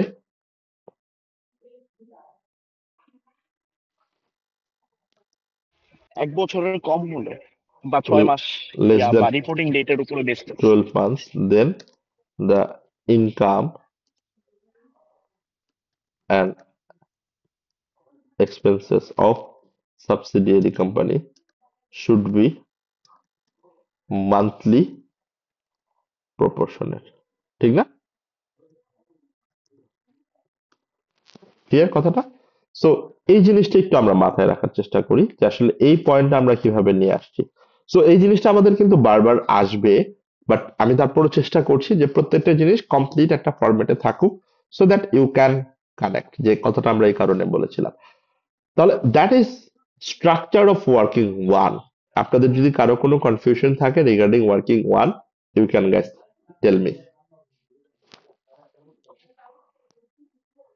ওয়ার্কিং ওয়ান নিয়ে আপনাদের কারো কোনো কনফিউশন থাকলে please let me know, and as you silent. এটা তো ইজি, ওই ইয়াটা কি যেন বলে, আপনি লাস্টে যেটা বলেন যে 6 মাসের ঘুমতো বলে তখন কিভাবে করা হবে, তাদের নিয়ে একটু ভয় তখন পেয়েছি। তখন তখন আমার রেসপেক্টিভ সাবসিকুয়েন্ট ওয়ার্কিং গুলাতে আমার আলটিমেটলি ইম্প্যাক্টটা দেখতে হবে। Okay, now working working two, working number two. Working number two আমরা কি দেখছি? Net asset of Jones. জোনসকে যেটা একটু আগে আমরা বললাম সাবসিডিয়ারি, তাহলে নেট অ্যাসেট অফ সাবসিডিয়ারি। তাহলে net asset of subsidiary total column কয়টা আছে খেয়াল করে দেখেন। একটা, দুইটা, তিনটা, চারটা। তাহলে এটা হচ্ছে বেসিক্যালি আমার ডেসক্রিপশন কলাম, মানে পার্টিকুলার্স। মেন কলাম হচ্ছে আমার এইটা আসলে। হ্যাঁ, আমার net asset of subsidiary basically দুইটা ডেটে ক্যালকুলেট করতে হবে। একটা হচ্ছে আমার অ্যাকুইজিশন ডেট, আরেকটা হচ্ছে আমার রিপোর্টিং ডেট। মানে আমার net asset of subsidiary at acquisition ডেটে কত ছিল, অ্যাট রিপোর্টিং ডেটে কত ছিল, সেটা আমাকে ক্যালকুলেট করে দেখতে হবে। অ্যান্ড এটা ক্যালকুলেট করার একটা বড় কারণ হচ্ছে, কেননা আমি দেখতে চাই যে আমার সাবসিডিয়ারিকে অ্যাকোয়ার করার পর পোস্ট অ্যাকুইজিশন প্রফিট কত। That is very important. Post acquisition profit কত, যখনই আমি দেখব পোস্ট অ্যাকুইজিশন প্রফিট, কেননা আমরা আমাদের প্রফিট অ্যালোকেশনের জন্য only we have two consider the post acquisition profit. And what is the difference between post acquisition profit? The figure at reporting date minus the figure at acquisition date. So এই দুটার যে ডিফারেন্সটা, সেটাকে আমরা বলছি হচ্ছে, so আমি যদি এটাকে সে ফর এক্সাম্পল কলাম জে ধরি, এটাকে যদি আমি কলাম কে ধরি, তাহলে পোস্ট অ্যাকুইজিশন প্রফিট মানে হচ্ছে আমার কে মাইনাস জে। হ্যাঁ, এইভাবে যদি আমরা চিন্তা করি, so this is how we prepare actually. Okay, so এখন আমরা এই পোস্ট অ্যাকুইজিশন প্রফিটটা এখানেই ক্যালকুলেট করে নিচ্ছি এই কারণে, কেননা যেটা একটু আগে আপনারাও বলছিলেন যে এই প্রফিটটাই আমাকে কি করতে হবে, অ্যালোকেট করতে হবে। কার কার মধ্যে অ্যালোকেট করতে হবে? among parent company 80%, among নন কন্ট্রোলিং ইন্টারেস্ট 20%। সো এটাই আমরা দেখবো একটু পর যে এই অ্যালোকেশনটা আমরা কিভাবে করি। তাহলে আমরা একটু দেখি যে আমাদের নেট অ্যাসেট অফ সাবসিডিয়ারির মধ্যে আমরা একটা আছে হচ্ছে যেটা আমার জেনারিক, যেটা থাকবে সবসময়, আর নিচের যেগুলো আছে এটা হচ্ছে আমার ইয়েলো করা, দ্যাট মিনস এটা আমার অ্যাডহক। যদি আসে তাহলে আমরা আনবো, আর না আসলে আসবে না, মানে যদি না থাকে তাহলে আসবে না। সো সেই জিনিসটা আমরা একবারই দেখে যাই একটু, যে আসলে এখানে যদি আসে তাহলে কিভাবে আসবে, আর যদি না থাকে তাহলে আসলে এটাকে আমরা কনসিডার করব না। আর কিছু আছে যেটা আমাকে অলওয়েজ ডিফল্ট, বাই ডিফল্ট সেটা থাকবেই। তাহলে কি কি by default? Of course net asset of সাবসিডিয়ারির মধ্যে শেয়ার ক্যাপিটাল থাকবে। শেয়ার ক্যাপিটালটা কার শেয়ার ক্যাপিটাল? অফকোর্স সাবসিডিয়ারির। শেয়ার প্রিমিয়াম থাকবে, কার শেয়ার প্রিমিয়াম? সাবসিডিয়ারির। তাহলে এই ফিগার গুলো, আমরা এই ইনফরমেশন গুলো কোত্থেকে পাবো? আমি এই ইনফরমেশন গুলো পাবো হচ্ছে, খেয়াল করে দেখেন, আমি আপনাদেরকে একটা সিম্পল কনসিডারেশনের ফরম্যাট দেখাই। এই যে জোনস, হ্যাঁ, ওর যেই আমার share capital, share premium, retained earnings, আমরা এই জোনসের ইনফরমেশন থেকেই পাবো যে আমার share capital at acquisition date কত, share premium at acquisition date কত, retained earnings at acquisition date কত, and revaluation reserve at acquisition date কত, এন্ড রিপোর্টিং ডেট কত। ওকে, সো সেখান থেকে আমরা একটা জিনিস একটু কমন দেখতে চাই, যে ইউজুয়ালি যেটা দেখি আমরা, শেয়ার ক্যাপিটাল এবং শেয়ার প্রিমিয়াম এটা কখনোই চেঞ্জ হয় না, এটা অলওয়েজ উইল রিমেইন সেম। কেন? কেননা অ্যাকুইজিশন করার পর company, subsidiary company, they will not allow to issue share. Okay, so সেইটা আলটিমেটলি প্যারেন্ট কোম্পানি কিন্তু ডিসিশনটা নেয়। So, এবং প্যারেন্ট কোম্পানির আলটিমেটলি হচ্ছে শেয়ারগুলো চলে আসে, বিকজ ওই শেয়ারগুলো কিন্তু আর সাবসিডিয়ারি কোম্পানি থাকে না, বিকজ শেয়ারগুলো চলে আসে হচ্ছে প্যারেন্ট কোম্পানির কাছে। সো আফটার অ্যাকুইজিশন বেসিক্যালি আর আমার শেয়ার ক্যাপিটাল, শেয়ার প্রিমিয়ামে কিছু চেঞ্জ আসে না। যদি চেঞ্জটা আসে, that will effect the parent companies account, not subsidiary company account. এই কারণে share capital, share premium subsidiary কোম্পানির অ্যাকুইজিশন ডেটেও যেটা থাকবে, রিপোর্টিং ডেটেও সেটাই থাকে, সেটাই থাকবে। সো এটার জন্য কোনো রিফ্লেকশন, ডিফারেন্স অ্যারাইজ করবে না, কখনোই করবে না। তাহলে ডিফারেন্স অ্যারাইজ করবে কিসের জন্য? বাকি পয়েন্টগুলোর জন্য, যেমন written earnings. Written earnings acquisition ডেটে কত সেটা আমাকে কোশ্চেনে দেওয়া থাকবে, অথবা আমাকে কোয়েশ্চেনের মেথড বলা থাকবে, I will have to calculate. এবং রিপোর্টিং ডেটে আমার রিটেন আর্নিংস কত, যেটা আমরা এখান থেকে দেখতে পাচ্ছি, রিপোর্টিং ডেটে রিটেন আর্নিংস হচ্ছে সাবসিডি 25,000। তাহলে আমার পোস্ট অ্যাকুইজিশন প্রফিট কত হয়েছে, 25,000 মাইনাস 20,000। এই যে আমার 20,000 যে আমার অ্যাকুইজিশন রেটে রিটেন আর্নিংস ছিল, সেটা আমাকে অ্যাডিশনাল ইনফরমেশনে বলে দিবে এক্সামিনার। যদি আমাকে অ্যাডিশনাল ইনফরমেশন আমাকে হিন্টস না দেয়, আমি কখনোই তো এটা বের করতে পারবো না নিজে নিজে। তো আমাকে অবশ্যই এই ইনফরমেশনটা দেওয়া থাকবে। এরপরে দেখেন রিভ্যালুয়েশন রিজার্ভ। রিভ্যালুয়েশন রিজার্ভ কিন্তু আমার আসলে দেওয়া নেই, মানে আমার রিভ্যালুয়েশন রিজার্ভ কিন্তু কোয়েশ্চেনে নাই। সো যেহেতু কোয়েশ্চেনে নাই, সো আমাকে আলটিমেটলি কিন্তু কোয়েশ্চেনে এটা যেহেতু নাই, এটা আলটিমেটলি ক্যালকুলেট করে আনতে হবে না, মানে I don't need to consider it. যদি থাকে, সে ফর এক্সাম্পল যদি থাকে, তখনও it will consider as revaluation reserve, post acquisition revaluation reserve. সেটা চেঞ্জ হইতে পারে, ওকে, সেটাও ইউজুয়ালি চেঞ্জ হয়। তার মানে আমার এই চারটা কম্পোনেন্ট হচ্ছে লাইক ইন জেনারেল আমার থাকবে ইউজুয়ালি, বাট এর পরের গুলা হচ্ছে it will come from acquisition ডেটার ইনফরমেশন থেকে, অ্যাডিশনাল ইনফরমেশন থেকে। এগুলা আমরা ইউজুয়ালি পাবো হচ্ছে এই যে এখানে, এই যে নোট গুলাতে ইনফরমেশন যে থাকবে সেখান থেকে। এটা ইউজুয়ালি আমরা কনসলিডেশনের এই স্টেটমেন্ট থেকে পাবো না, ওকে। তাহলে এখান থেকে আমার কি কি আসবে, এখান থেকে আসবে আমার যদি কোনো অ্যাসেট অথবা লায়াবিলিটির ফেয়ার ভ্যালু অ্যাডজাস্টমেন্ট থাকে, সেটা আমরা অফকোর্স দেখবো। আমরা যখন আরেকটু অ্যাডভান্স কনসলিডেশনের দিকে যাব, তখন আমরা দেখবো যে ফেয়ার ভ্যালু অ্যাডজাস্টমেন্টের মধ্যে কি কি আমরা কভার করবো। Of course I will cover it in details. এরপরে আমরা দেখবো যে যদি ফেয়ার ভ্যালু আমার অ্যাসেট হয়, যদি ফেয়ার ভ্যালু বাড়ে, সেক্ষেত্রে এটা ডেপ্রিসিয়েশনটা আমাকে অ্যাডজাস্ট করতে হবে। সেটাই আমার এখানে আসছে, excess depreciation of fair value adjustment, সেটাও আমরা ফেয়ার ভ্যালু অ্যাডজাস্টমেন্টের সাথেই কভার করব। দেন যে কথাটা আমরা বলছিলাম এখানে, যে ইন্ট্রা গ্রুপ ট্রেডিং এর যে ব্যাপারটা, সেটা আমরা অফকোর্স কভার করব। যদি এখানে একটা জিনিস মাথায় রাখি, আমরা এখানে পাপ, আমরা যেটা বলছি পিইউপি, এটাকে আমরা বলি প্রভিশন ফর আনরিয়েলাইজ প্রফিট, অথবা এটাকে আমরা অনেক সময় আনরিয়েলাইজ প্রফিটও বলি, ইউআরপিও বলি। So provision for unrealised profit আসবে only because of intra group trading এর কারণে।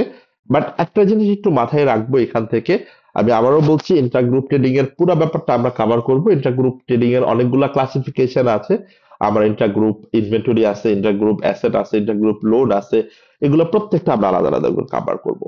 তো সেই ক্ষেত্রে আমরা ইন্ট্রা গ্রুপ ট্রেডিং এর যখন আনরিয়েলাইজ প্রফিটটা কনসিডার করব, এই জিনিসটা একটু মাথায় রাখবো যে আমার ইন্ট্রা গ্রুপ ট্রেডিং এর ইম্প্যাক্টটা, রিফ্লেকশনটা ওয়ার্কিং টুতেও আসে, আবার আপনি খেয়াল করে দেখবেন ওয়ার্কিং ফাইভেও আসে।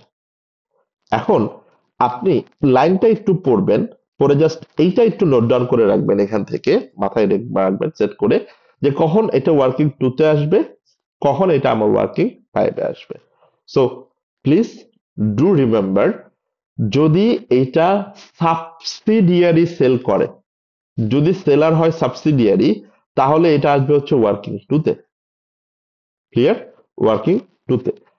আর যদি এটা প্যারেন্ট সেল করে, তাহলে এটা আসবে হচ্ছে ওয়ার্কিং ফাইভে। জাস্ট এতটুকু মনে রাখলেই হবে, এতটুকুই আপাতত। আমরা ডিটেলস তো অফকোর্স ওয়ার্কিং গুলো যখন করব, স্টেটমেন্ট যখন প্রিপারেশন করব, প্রত্যেকটা ওয়ার্কিং ইন ডিটেলসে আমরা করব ইনশাল্লাহ। তাহলে এই হচ্ছে maximum component in working two. Working টুতে এই জিনিসগুলাই থাকবে, এর বেশি আসলে থাকবে না আপনাদের সিলেবাসের জন্য। তাহলে সেখান থেকে আমরা কি কি বের করব এখানে, net asset at acquisition date, net asset at reporting date, and post acquisition profit. এখান থেকে এই যে net asset at acquisition date, এই অ্যামাউন্ট আপনার জন্য ইম্পর্টেন্ট। পোস্ট অ্যাকুইজিশন প্রফিট, এই অ্যামাউন্ট আপনার জন্য important. Net asset at acquisition date এটা কেন ইম্পর্টেন্ট, কেননা এই অ্যামাউন্টটাই আপনাকে ইউজ করতে হবে টু ক্যালকুলেট গুডউইল। এই যে আমি যে অ্যামাউন্টটা এখানে হাইলাইট করলাম, খেয়াল করে দেখেন, net asset of subsidiary at acquisition date, এই অ্যামাউন্টটা কিন্তু কোত্থেকে আসছে, এই অ্যামাউন্টটা আসছে হচ্ছে আমার এই ওয়ার্কিং টু এর ফার্স্ট কলাম থেকে। অ্যাকুইজিশন ডেটে আমার নেট অ্যাসেট কত ছিল, 50,000 ছিল, সেখান থেকে অ্যামাউন্টটা আসে, ক্লিয়ার। সো দ্যাট মিনস যে কথাটা আমরা বলছিলাম, যে আমার যদি ওয়ার্কিং টুতে কোনো রং ক্যালকুলেশন হয়, এটা আমার ওয়ার্কিং থ্রি কেও অ্যাফেক্ট করতে পারে, ওয়ার্কিং 4 কেও অ্যাফেক্ট করতে পারে, ওয়ার্কিং 5 কে অ্যাফেক্ট করতে পারে। এখন আসেন remaining component, post acquisition profit. Post acquisition profit আমার কত? পোস্ট অ্যাকুইজিশন প্রফিট হচ্ছে আমার এখানে 5000। এখন কোশ্চেন টু ইউ গাইস, এই 5000 প্রফিট এটা পুরোটাই কি প্যারেন্ট এন্টারটেইন করতে পারবে? মানে পুরোটাই কি প্যারেন্ট হচ্ছে ভোগ করতে পারবে সাবসিডিয়ারির 5000 না প্রফিট? না না, তাহলে এই 5000 ওই প্রফিট, 80% ওকে, তাহলে এই 5000 প্রফিট আমাকে এখন অ্যাট্রিবিউট করতে হবে, অ্যালোকেট করতে হবে, ঠিক না? অ্যালোকেট করতে হবে বিটুইন কার কার মধ্যে, মানে এই 5000 প্রফিটের 80% কে পাবে? Parent company. Parent company, right? And 20% কত পাবে, মানে কে পাবে? এনসিআই। এনসিআই। তাহলে তাহলে আমার এই যে পোস্ট অ্যাকুইজিশন প্রফিটের যেই অ্যামাউন্টটা, এটা আমার ওয়ার্কিং 4 কেও এফেক্ট করবে, ওয়ার্কিং 5 কেও এফেক্ট করবে। কথাটা clear?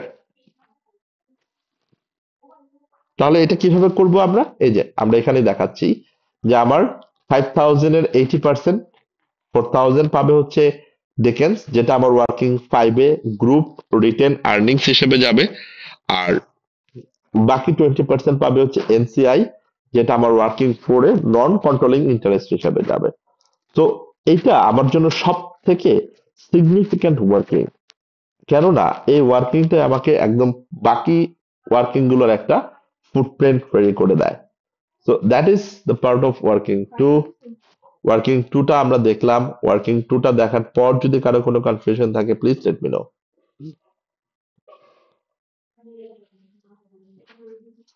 Any confusion? Any questions? No question.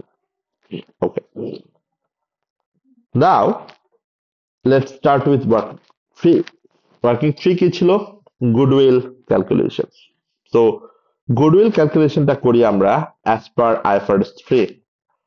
Simply আমি আপনাদেরকে এমনি জাস্ট একটা নর্মাল গুডউইল ক্যালকুলেশনের ফর্মুলা চিন্তা করতে বলি। Say for example company A company B কে অ্যাকোয়ার করবে, মানে targeting for acquisition, company B কে সে অ্যাকোয়ার করতে চায়। সো কোম্পানি বি কে যেহেতু সে অ্যাকোয়ার করতে চায়, বাট কোম্পানি বি এর নেট অ্যাসেটের ভ্যালু হচ্ছে, মানে কোম্পানি বি এর নেট অ্যাসেটের ভ্যালু হচ্ছে ধরেন $100 মিলিয়ন। বাট কোম্পানি বি এবং কোম্পানি এ যখন অ্যাগ্রি করলো, কোম্পানি বি এর মার্কেট ভ্যালু, মানে ফেয়ার ভ্যালু অফ অ্যাকুইজিশন যদি আমরা বলি, কনসিডারেশন বলি, কোম্পানি বি কে অ্যাকোয়ার করতে কোম্পানি এ কে ইনভেস্ট করতে হবে $120 মিলিয়ন। আমাকে কেউ কি বলতে পারবেন যে যেখানে কোম্পানি বি এর আমার নেট অ্যাসেটের ভ্যালু হচ্ছে $100 million, but still company A কেন কোম্পানি বি কে $120 মিলিয়ন দিয়ে অ্যাকোয়ার করতেছে? Why? for goodwill. Yes, yes. এই যে কোম্পানি বি এর যে 20 মিলিয়ন গুডউইল ছিল, এইটা যখন কোম্পানি বি তার অ্যাকাউন্টস করতো, তখন কি সে এই গুডউইলটা দেখাতে পারতো? না, যেটাকে আমরা বলি, please guys don't miss it out, এটার প্রপার এক্সপ্লেনেশন আপনারা IAS 38 এ গিয়ে পাবেন। সেখানে একদম এক্স্যাক্টলি বলা আছে যে ইন্টারনালি জেনারেটেড কোনো গুডউইল, ইন্টারনালি জেনারেটেড কোনো ব্র্যান্ড আমরা কখনোই রেকগনাইজ করতে পারি না। তার মানে কোম্পানি বি যখন তার internally generated goodwill 20 million consider করলো at the date of acquisition, but এটা কিন্তু সে তার রিপোর্টিং এর সময় এটাকে তার অ্যাসেট হিসেবে দেখাতে পারে নাই, কেননা এটা তার জন্য ছিল ইন্টারনালি জেনারেটেড। বাট সে এটা কখন আলটিমেটলি সেল করে দিচ্ছে? যখন অ্যাকোয়ার করবে হচ্ছে কোম্পানি এ, এবং এই গুডউইলটা আসলে কে দেখাবে? এই গুডউইলটা দেখাবে হচ্ছে কোম্পানি এ। যখন সে ইনভেস্টমেন্টটা করবে, তখন এই 20 মিলিয়নকে সে অ্যাসেট হিসেবে দেখাবে, কেননা তার অ্যাকাউন্ট থেকে কিন্তু 120 মিলিয়ন চলে যাবে। এর মধ্যে সে অ্যাসেট পাবে হচ্ছে, আলটিমেটলি নেট অ্যাসেট পাবে হচ্ছে আপনার 100 মিলিয়ন, বাকি 20 মিলিয়ন তার জন্য হয়ে যাবে goodwill as an intangible asset. তো এই কথাটাই আমি আপনাকে বুঝাচ্ছি, just because of simple concept of calculating goodwill. এটি আসলে গুডউইল ক্যালকুলেশনের সিম্পল কনসেপ্ট। তাহলে আপনাকে ফার্স্টে কি বের করতে হবে? ফার্স্টে আপনাকে বের করতে হবে হচ্ছে আপনি সাবসিডিয়ারি কোম্পানিকে যে ইনভেস্টমেন্টটা করবেন, এই ইনভেস্টমেন্টের টোটাল ভ্যালুটা কত, মানে 100% ভ্যালুটা কত, নট অনলি দ্য 80%, কারণ ওইখানে এনসিআর ফেয়ার ভ্যালুটাও আছে। সো এই 80% প্লাস 20% দুইটাকে কম্বাইন করলে এই 100%-এর যে ফেয়ার ভ্যালু হয়, সেই 100% ফেয়ার ভ্যালু থেকে আপনি বাদ দিবেন হচ্ছে আপনার এই সাবসিডিয়ারির নেট অ্যাসেট অ্যাকুইজিশন ডেট কত, মানে আপনার সাবসিডিয়ারির নেট অ্যাসেট কত টাকা ছিল। যেমন যেটা আমরা বললাম 100 মিলিয়ন ছিল at the date of acquisition, তাহলে আমরা কি পাচ্ছিলাম, আমরা 20 মিলিয়ন হচ্ছে ওইখান থেকে পাচ্ছিলাম যে আমার নেট অ্যাসেট অফ সাবসিডিয়ারি হচ্ছে 100 million, but fair value of consideration হচ্ছে 120 মিলিয়ন। তার মানে হচ্ছে আমার goodwill arises at the date of acquisition is 20 million. Okay, so এই হচ্ছে basic format of calculating goodwill. But এখানে আরো অনেকগুলা কথা আছে। একটা কথা আছে হচ্ছে আমার এই যে ইনভেস্টমেন্ট ইন সাবসিডিয়ারি, আমি যে আমার সাবসিডিয়ারিকে ইনভেস্ট করলাম, আমি যে সাবসিডিয়ারিকে অ্যাকোয়ার করলাম, এই 80% অ্যাকুইজিশনটা আমরা কি কি ভাবে করতে পারি। আমি আমার সাবসিডিয়ারিকে ক্যাশ দিতে পারি, মানে যেটাকে আমরা বলি হচ্ছে টাইপ অফ ইনভেস্টমেন্ট। আমি আমার সাবসিডিয়ারিকে শেয়ার দিতে পারি, আমি আমার সাবসিডিয়ারিকে ক্যাশ এবং শেয়ার দুইটাই দিতে পারি, আমি আমার সাবসিডিয়ারিকে এখন দিব না পরবর্তীতে দিতে পারি, আমি আমার সাবসিডিয়ারিকে কন্ডিশনাল কোনো কনসিডারেশন দিতে পারি। এই প্রত্যেকটা জিনিস আমরা নেক্সট ক্লাসে ডিসকাস করবো একটা একটা করে। তার মানে নেক্সট ক্লাসের জন্য আমরা দুইটা জিনিস কিন্তু অলরেডি রেখে দিলাম, একটা হচ্ছে ফেয়ার ভ্যালু অফ অ্যাডজাস্টমেন্ট, আর একটা হচ্ছে আমার ইনভেস্টমেন্ট ইন সাবসিডিয়ারির যে টাইপ গুলো, আমার ক্যাশ কনসিডারেশন আমি কিভাবে করব, শেয়ার কনসিডারেশন আমি কিভাবে করব, আমার ডেফার্ড কনসিডারেশন আমি কিভাবে করব, প্রত্যেকটা কনসিডারেশন আমি আলাদা আলাদা করে ওয়ার্কিং আপনাদেরকে দেখাবো ইনশাল্লাহ। ওকে, সো এটা হচ্ছে একটা পার্ট ওয়ার্কিং ট্রি, যেটা আমরা নেক্সট ক্লাসের জন্য রেখে দিচ্ছি। আর আরেকটা পার্ট যেটা, সেটা হচ্ছে আমরা যেটা ক্যালকুলেট করলাম, এটা হচ্ছে goodwill at acquisition date. Okay, and we know there is another IS called impairment loss।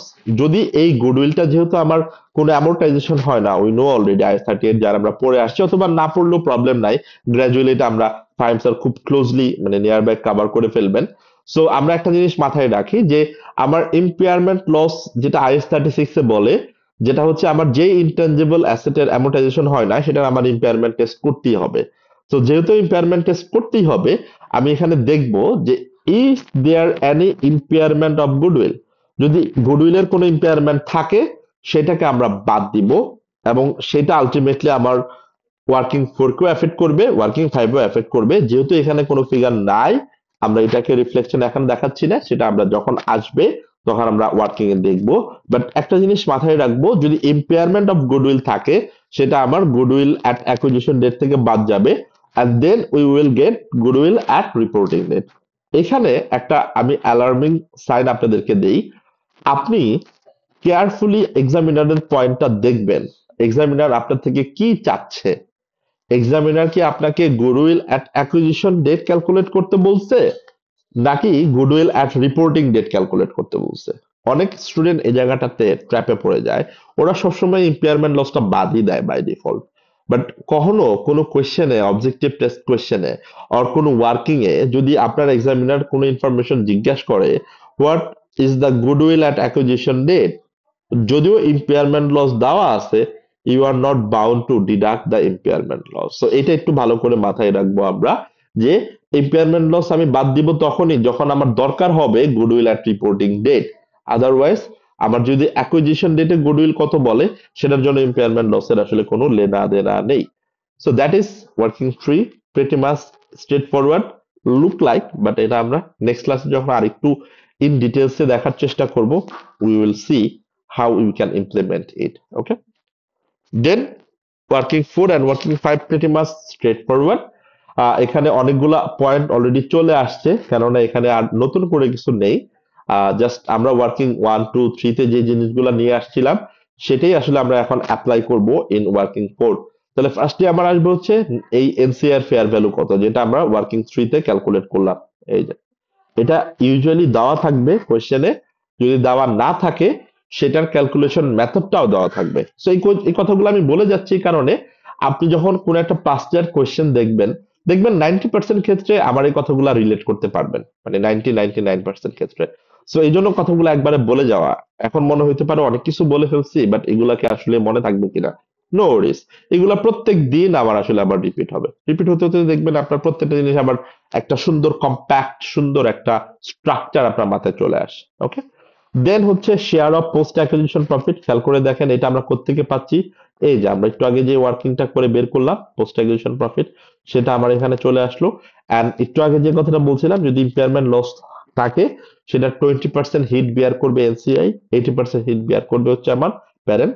সেটার ইম্পেয়ারমেন্ট লসের 20% এখানে মাইনাস হয়ে যাবে। এখন এখন আমার নেক্সট কোয়েশ্চেন হচ্ছে, এই যে টোটাল ভ্যালু অফ এনসিআই 13,500 এখানে দেখতে পাচ্ছি আমরা অ্যাপারেন্টলি একটা ফিগার। আমার কোয়েশ্চেন হচ্ছে এই অ্যামাউন্টটা, এই ফিগারটা কনসলিডেটেড স্টেটমেন্ট অফ ফাইন্যান্সিয়াল পজিশনের আমি কোথায় দেখাবো? আমি এটা কি ইকুইটি পার্টে দেখাবো নাকি লায়াবিলিটি পার্টে দেখাবো? কোয়েশ্চেনটা বুঝি না, একবার যদি রিপিট। এই যে নন কন্ট্রোলিং ইন্টারেস্টের টোটাল ভ্যালু যেটা 13,500, এইটাকে আমি কনসলিডেটেড স্টেটমেন্ট অফ ফাইন্যান্সিয়াল পজিশনের কোন পোর্শনে প্রেজেন্ট করব? ইকুইটিতে লাইবিলিটি, না লায়াবিলিটিতে? লাইবিলিটি। বাকিরা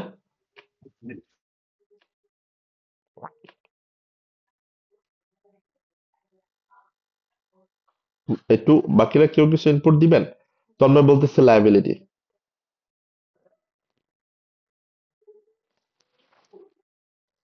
ওকে, আপনাদের কারো কোনো ইনপুট নাই। আহ, এখন এই লাইনটা একটু পড়েন তো আপনারা, দেখেন তো এই লাইনটা কি বলছে আমরা। This amount should be transferred after the equity portion but before the liability, that is call bottom part of liability, other part of equity যেটাকে আমরা বলি। এটাকে আমরা লায়াবিলিটি কেন বলতে পারবো না তন্ময়? রিজন হচ্ছে they are not my loan provider. তারা কিন্তু আমাকে লোন দেয় নাই, তারা কিন্তু আমার এই কোম্পানির ইকুইটি শেয়ার হোল্ড করে। কথাটা ক্লিয়ার? বাট তারা আমার মাইনরিটি শেয়ার হোল্ডার, তারা আমার মাইনরিটি শেয়ার হোল্ডার। কেন লায়াবিলিটি না? খেয়াল করে দেখেন, লায়াবিলিটি তখনই হয়তো, ডাজেন্ট ম্যাটার কতটুকু প্রফিট হয় না হয়, ওকে আমার একটা ফিক্সড ইন্টারেস্ট দেওয়া লাগতো। এখানে কি এরকম কোন সিনারিও আছে যে ওকে আমার ফিক্সড একটা ইন্টারেস্ট দেওয়াই লাগবে? যেমন এখানে যদি 5,000 প্রফিট না হয় 3,000 প্রফিট হইতো, তাও কেউ 1,000 পাইতো?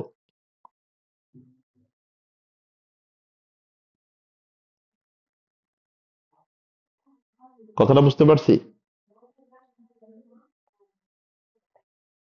তার মানে non controlling interest that has to be presented before the liability segment, and obviously this is not the normal component of equity, এই কারণে এটা share capital, share premium, revaluation reserve, written earnings, এরপরে আদার কম্পোনেন্ট অফ ইকুইটি হিসেবে নন controlling interest নামে একটা separate line item হিসেবে আসবে। Clear?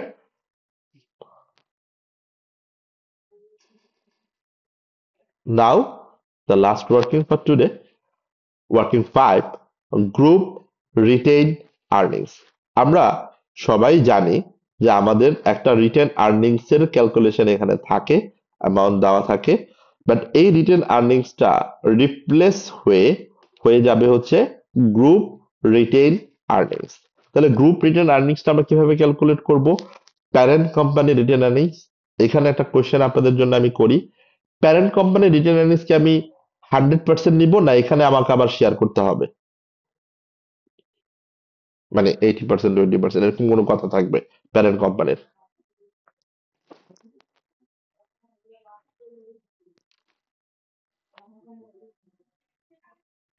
Please speak up.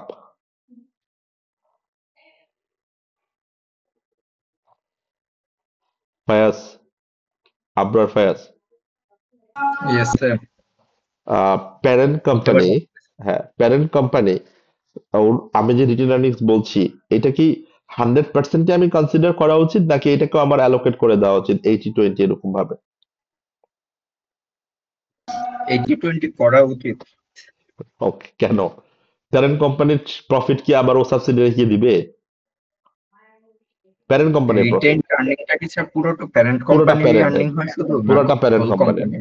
পুরোটা প্যারেন্ট কোম্পানির। এই যে আমি যে 80%, এই যে আমার যে 70,000 বলতেছি, এটা হচ্ছে পুরো প্যারেন্ট কোম্পানির রিটেন আর্নিংস।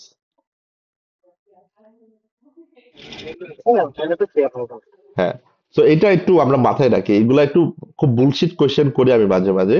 এটার কারণ হচ্ছে এটাই যে আপনারা অনেক সময় হুজুগে এই কাজগুলো করেন এক্সামে, দেখা যায় আপনি জানেন যে রিটেন আর্নিংস কে অ্যালোকেট করতে হয় 80-20 তে। অনেক সময় দেখা যায় অনেক candidate parent company written earnings কেও এখানে 80% কনসিডার করে, হুইচ ইজ লাইক ব্লান্ডার। আপনাকে প্যারেন্ট কোম্পানির পুরোটাই এখানে কনসিডার করতে হবে। আপনি সাবসিডিয়ারির যে পোস্ট অ্যাকুইজিশন প্রফিট সেটা আপনি নেবেন হচ্ছে ওয়ার্কিং টু থেকে। এন্ড দেন যেটা আমরা বলছিলাম যে ইম্পেয়ারমেন্ট লস যদি থাকে সেটা আপনি নেবেন হচ্ছে 80% এখানে। আপনার যদি আনরিয়েলাইজ প্রফিট থাকে, যদি প্যারেন্ট সেল করে, সেটাও আপনি নেবেন হচ্ছে আলটিমেটলি আপনার এই ওয়ার্কিং ফাইভে। যদি সাবসিডিয়ারি সেল করে আপনি নেবেন হচ্ছে ওয়ার্কিং টুতে। আর নেক্সট যেটা আছে সেটা হচ্ছে যদি কনসিডারেশনের ক্ষেত্রে, এই যে এখানে আমরা দেখছিলাম ডেফার্ড কনসিডারেশন, কন্টিনজেন্ট কনসিডারেশন, এটার একটা ওয়ার্কিং আছে, সেটা আমরা দেখাবো নেক্সট ক্লাসে, যেটা বললাম অলরেডি। সেখানে একটা ফাইন্যান্স কস্ট অ্যাটাচ করবে, সেটাও আমার ওয়ার্কিং ফাইভে আসবে। বাট সেখানে আমার টাইম প্রপোর্শনেট করতে হতে পারে যদি আমার লেস দ্যান 12 মান্থ হয় পোস্ট অ্যাকুইজিশন ডেটটা। এই সবকিছু আমি ক্যালকুলেট করে ফাইনালি যে গ্রুপ রিটেন আর্নিংসটা পাবো, সেই গ্রুপ রিটেন আর্নিংসটা আলটিমেটলি হবে হচ্ছে আমার প্যারেন্ট কোম্পানির, মানে consolidated group written earnings. Okay, so that is all part of working 1 2 3 4 5। So এখানে আই বিলিভ আপনাদের অনেক কোয়েশ্চেন থাকতে পারে, আই ডু বিলিভ দ্যাট। আমি যেটা করি, আপনাদেরকে আমি এই শিটগুলো দিয়ে দেই, আপনারা একটু দেখতে থাকেন। অ্যান্ড নেক্সট ক্লাসে হোয়াট আই উইল ডু, আমি এই ওয়ার্কিং গুলোই করবো আবার, মানে এই ওয়ার্কিং গুলোই বেসিক্যালি আবার করা লাগবে আমাকে, আপনাদের হেল্প নিয়ে, কোঅপারেশন নিয়ে।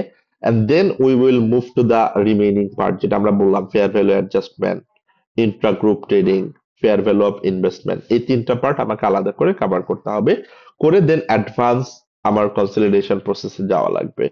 সো এই পর্যন্ত আজকে থাকলো, আমরা এই ওয়ার্কিং গুলো করব। বাট দুইটা হোমওয়ার্ক দিব আপনাদেরকে আমি। একটা হোমওয়ার্ক তো আমি অলরেডি দিলাম আপনাদেরকে, সেটা হচ্ছে এই ওয়ার্কিং গুলো আপনারা দেখবেন। আরেকটা হোমওয়ার্ক হচ্ছে আমি এই শীটটাও দিয়ে দিচ্ছি আপনাদেরকে, হ্যাঁ।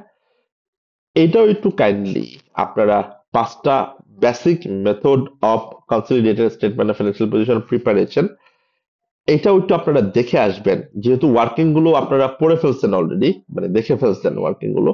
আই ডু বিলিভ এটা আপনারা রিলেট করতে পারবেন। ওকে, সো আমার এই পর্যন্ত আজকের ক্লাস থাকলো, এবং আগামী ক্লাসের আমি প্ল্যানিংটাও বলে দিলাম হোয়াট আই উইল ডু। আমি ফার্স্টে এই বেসিক ওয়ার্কিং এবং এই 5টা সিম্পল মেথড নিয়ে কথা বলবো আপনাদের সাথে, আপনাদের ফিডব্যাক নিব। And then we will do a question that is called test your understanding 1।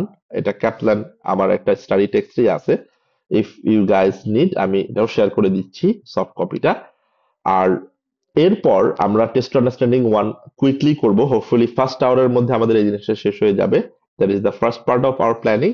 And next সেশনে আমরা যেটা করবো, লাইক কাল মানে নেক্সট ক্লাসে হচ্ছে নেক্সট সেগমেন্টে আমার এই টাইপ অফ ইনভেস্টমেন্ট গুলোকে আমরা কভার করার চেষ্টা করবো, এবং fair value adjustment and intergroup trading if you get time আর কি অনুযায়ী। So that is all from our part for today's class.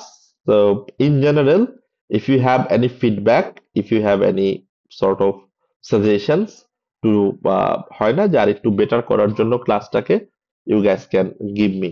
হ্যাঁ, আমি একজন একজন করে আসি, ইনিশিয়ালি যারা ছিলেন তাদের সাথে আমি আগে আসি। ফিদা মনে অলরেডি চলে গেছে। আবরার ফায়াজ, আপনি একটু বলেন, do you have any feedback for like our session? No, sir, it's okay. Okay, তন্ময়ের ফিডব্যাক নাই, ওর ফিডব্যাক থাকলেও নেওয়া যাবে না। ইয়াসির সানি, আপনারা একটু পরে জয়েন করেছেন, আম সরি, আপনাদেরকে আজকে অনলাইন ক্লাসের কথাটা আমি আগে অ্যানাউন্স করতে পারিনি। তো আপনার যদি কোনো লাস্ট মোমেন্টের কোনো ফিডব্যাক থাকে, Yasir Sunny, are you there? আমরা শিওর আপনি আছেন কিনা। জামিনুর আমিন, রাতুল ভাইয়া, এটা রেকর্ডিংটা কি দেওয়া যাবে? রেকর্ডিংটা আমি দিয়ে দিব, জি রেকর্ডিংটা আমি দিয়ে দিব, অবভিয়াসলি দিয়ে দিব। আমি ইউটিউবে একটা লিংক দিয়ে দিব গ্রুপে আপনাদেরকে, হ্যাঁ। ওকে, তাহমিদ ভাই আপনার কোনো feedback? আহনাদ Tahmid.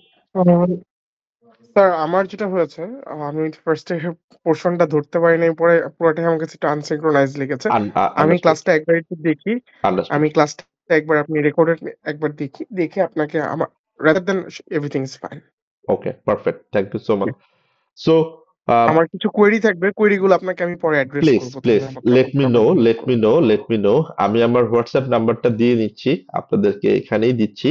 So you guys can reach me out, হ্যাঁ, 9230911757. So okay, so let me know if you have any queries, concern, and I'm very much open-ended person. আপনারা আমাকে যে কোনো টাইমে নক দেন, of course I will get back to you, and if I'm not available I will let you know, or I will get back to you later. Okay, and the last portion, আপনারা কিভাবে study করবেন এটা একটু আমি আপনাদেরকে বলে দিই kindly. হ্যাঁ, আপনারা অফকোর্স আমার এই ক্লাসগুলো তো ফলো করবেনই। Of course this is your primary source of your obtaining knowledge, but what I always prefer to you guys, আমরা সবসময় আমরা এসএসসি এর সাথে সিঙ্ক থাকতে চাই, এবং এসএসসি এর যে স্টাডি রিসোর্সেস গুলো very smart and very technical. আমি আপনাদেরকে সবাইকে রিকোয়েস্ট করব, আপনারা সবাই কম বেশি জানেন এসএসসি এর স্টাডি হাব নামে একটা রিসোর্স আছে। ওকে, সো এইটা আপনারা আপনাদের মাই সিসিএ তে লগ ইন করলেই দেখবেন মাই কোয়ালিফিকেশনের নিচে আপনি এরকম একটা স্টাডি হাবের পোর্শনটা পাবেন। Okay, so please please do access SSC study hub as much as you can. So আপনারা study hub consolidated statement of financial position থেকে স্টার্ট করবেন। কনসলিডেটেড স্টেটমেন্ট অফ ফাইন্যান্সিয়াল পজিশনের যে কথাগুলো আমরা এখন বললাম, এই কথাগুলোকে আপনারা চেষ্টা করবেন এই স্টাডি হাব গুলো রিভিশন একটু করে করে দেখে আপনাদের আন্ডারস্ট্যান্ডিংটাকে ক্রস চেক করতে, যে আপনি কি রিড আউট করে পড়তে পারেন কিনা। সো আলটিমেটলি এই জিনিসগুলো খুব okay. So that is my earnest request, please do study hub. আপনারা স্টাডি হাব রেগুলার ফলো করেন, রেগুলার এক্সপ্লোর করেন। দিস ইজ ভেরি ভেরি, আমি বলবো, fruitful for your getting pass. আপনারা পাস করবেন, খুব ভালো মার্কস পাবেন if you get use to with study hub, trust me. Okay, so thank you so much সবাইকে। আমরা তাহলে নেক্সট ফ্রাইডেতে দেখা হচ্ছে ইনশাল্লাহ। টিল দেন সবাই ভালো থাকেন, অ্যান্ড নেক্সট ফ্রাইডেতে ইনশাল্লাহ আমাদের ব্লেন্ডেড ক্লাসে হচ্ছে both physical and online. So sorry for today, আমরা আসলে একটু সিকের কারণে প্রবলেমটা হয়েছে আজকে, and if there is any inconvenience will come, I'll let you know, of course, one day before. Okay, thank you, thank you সবাইকে।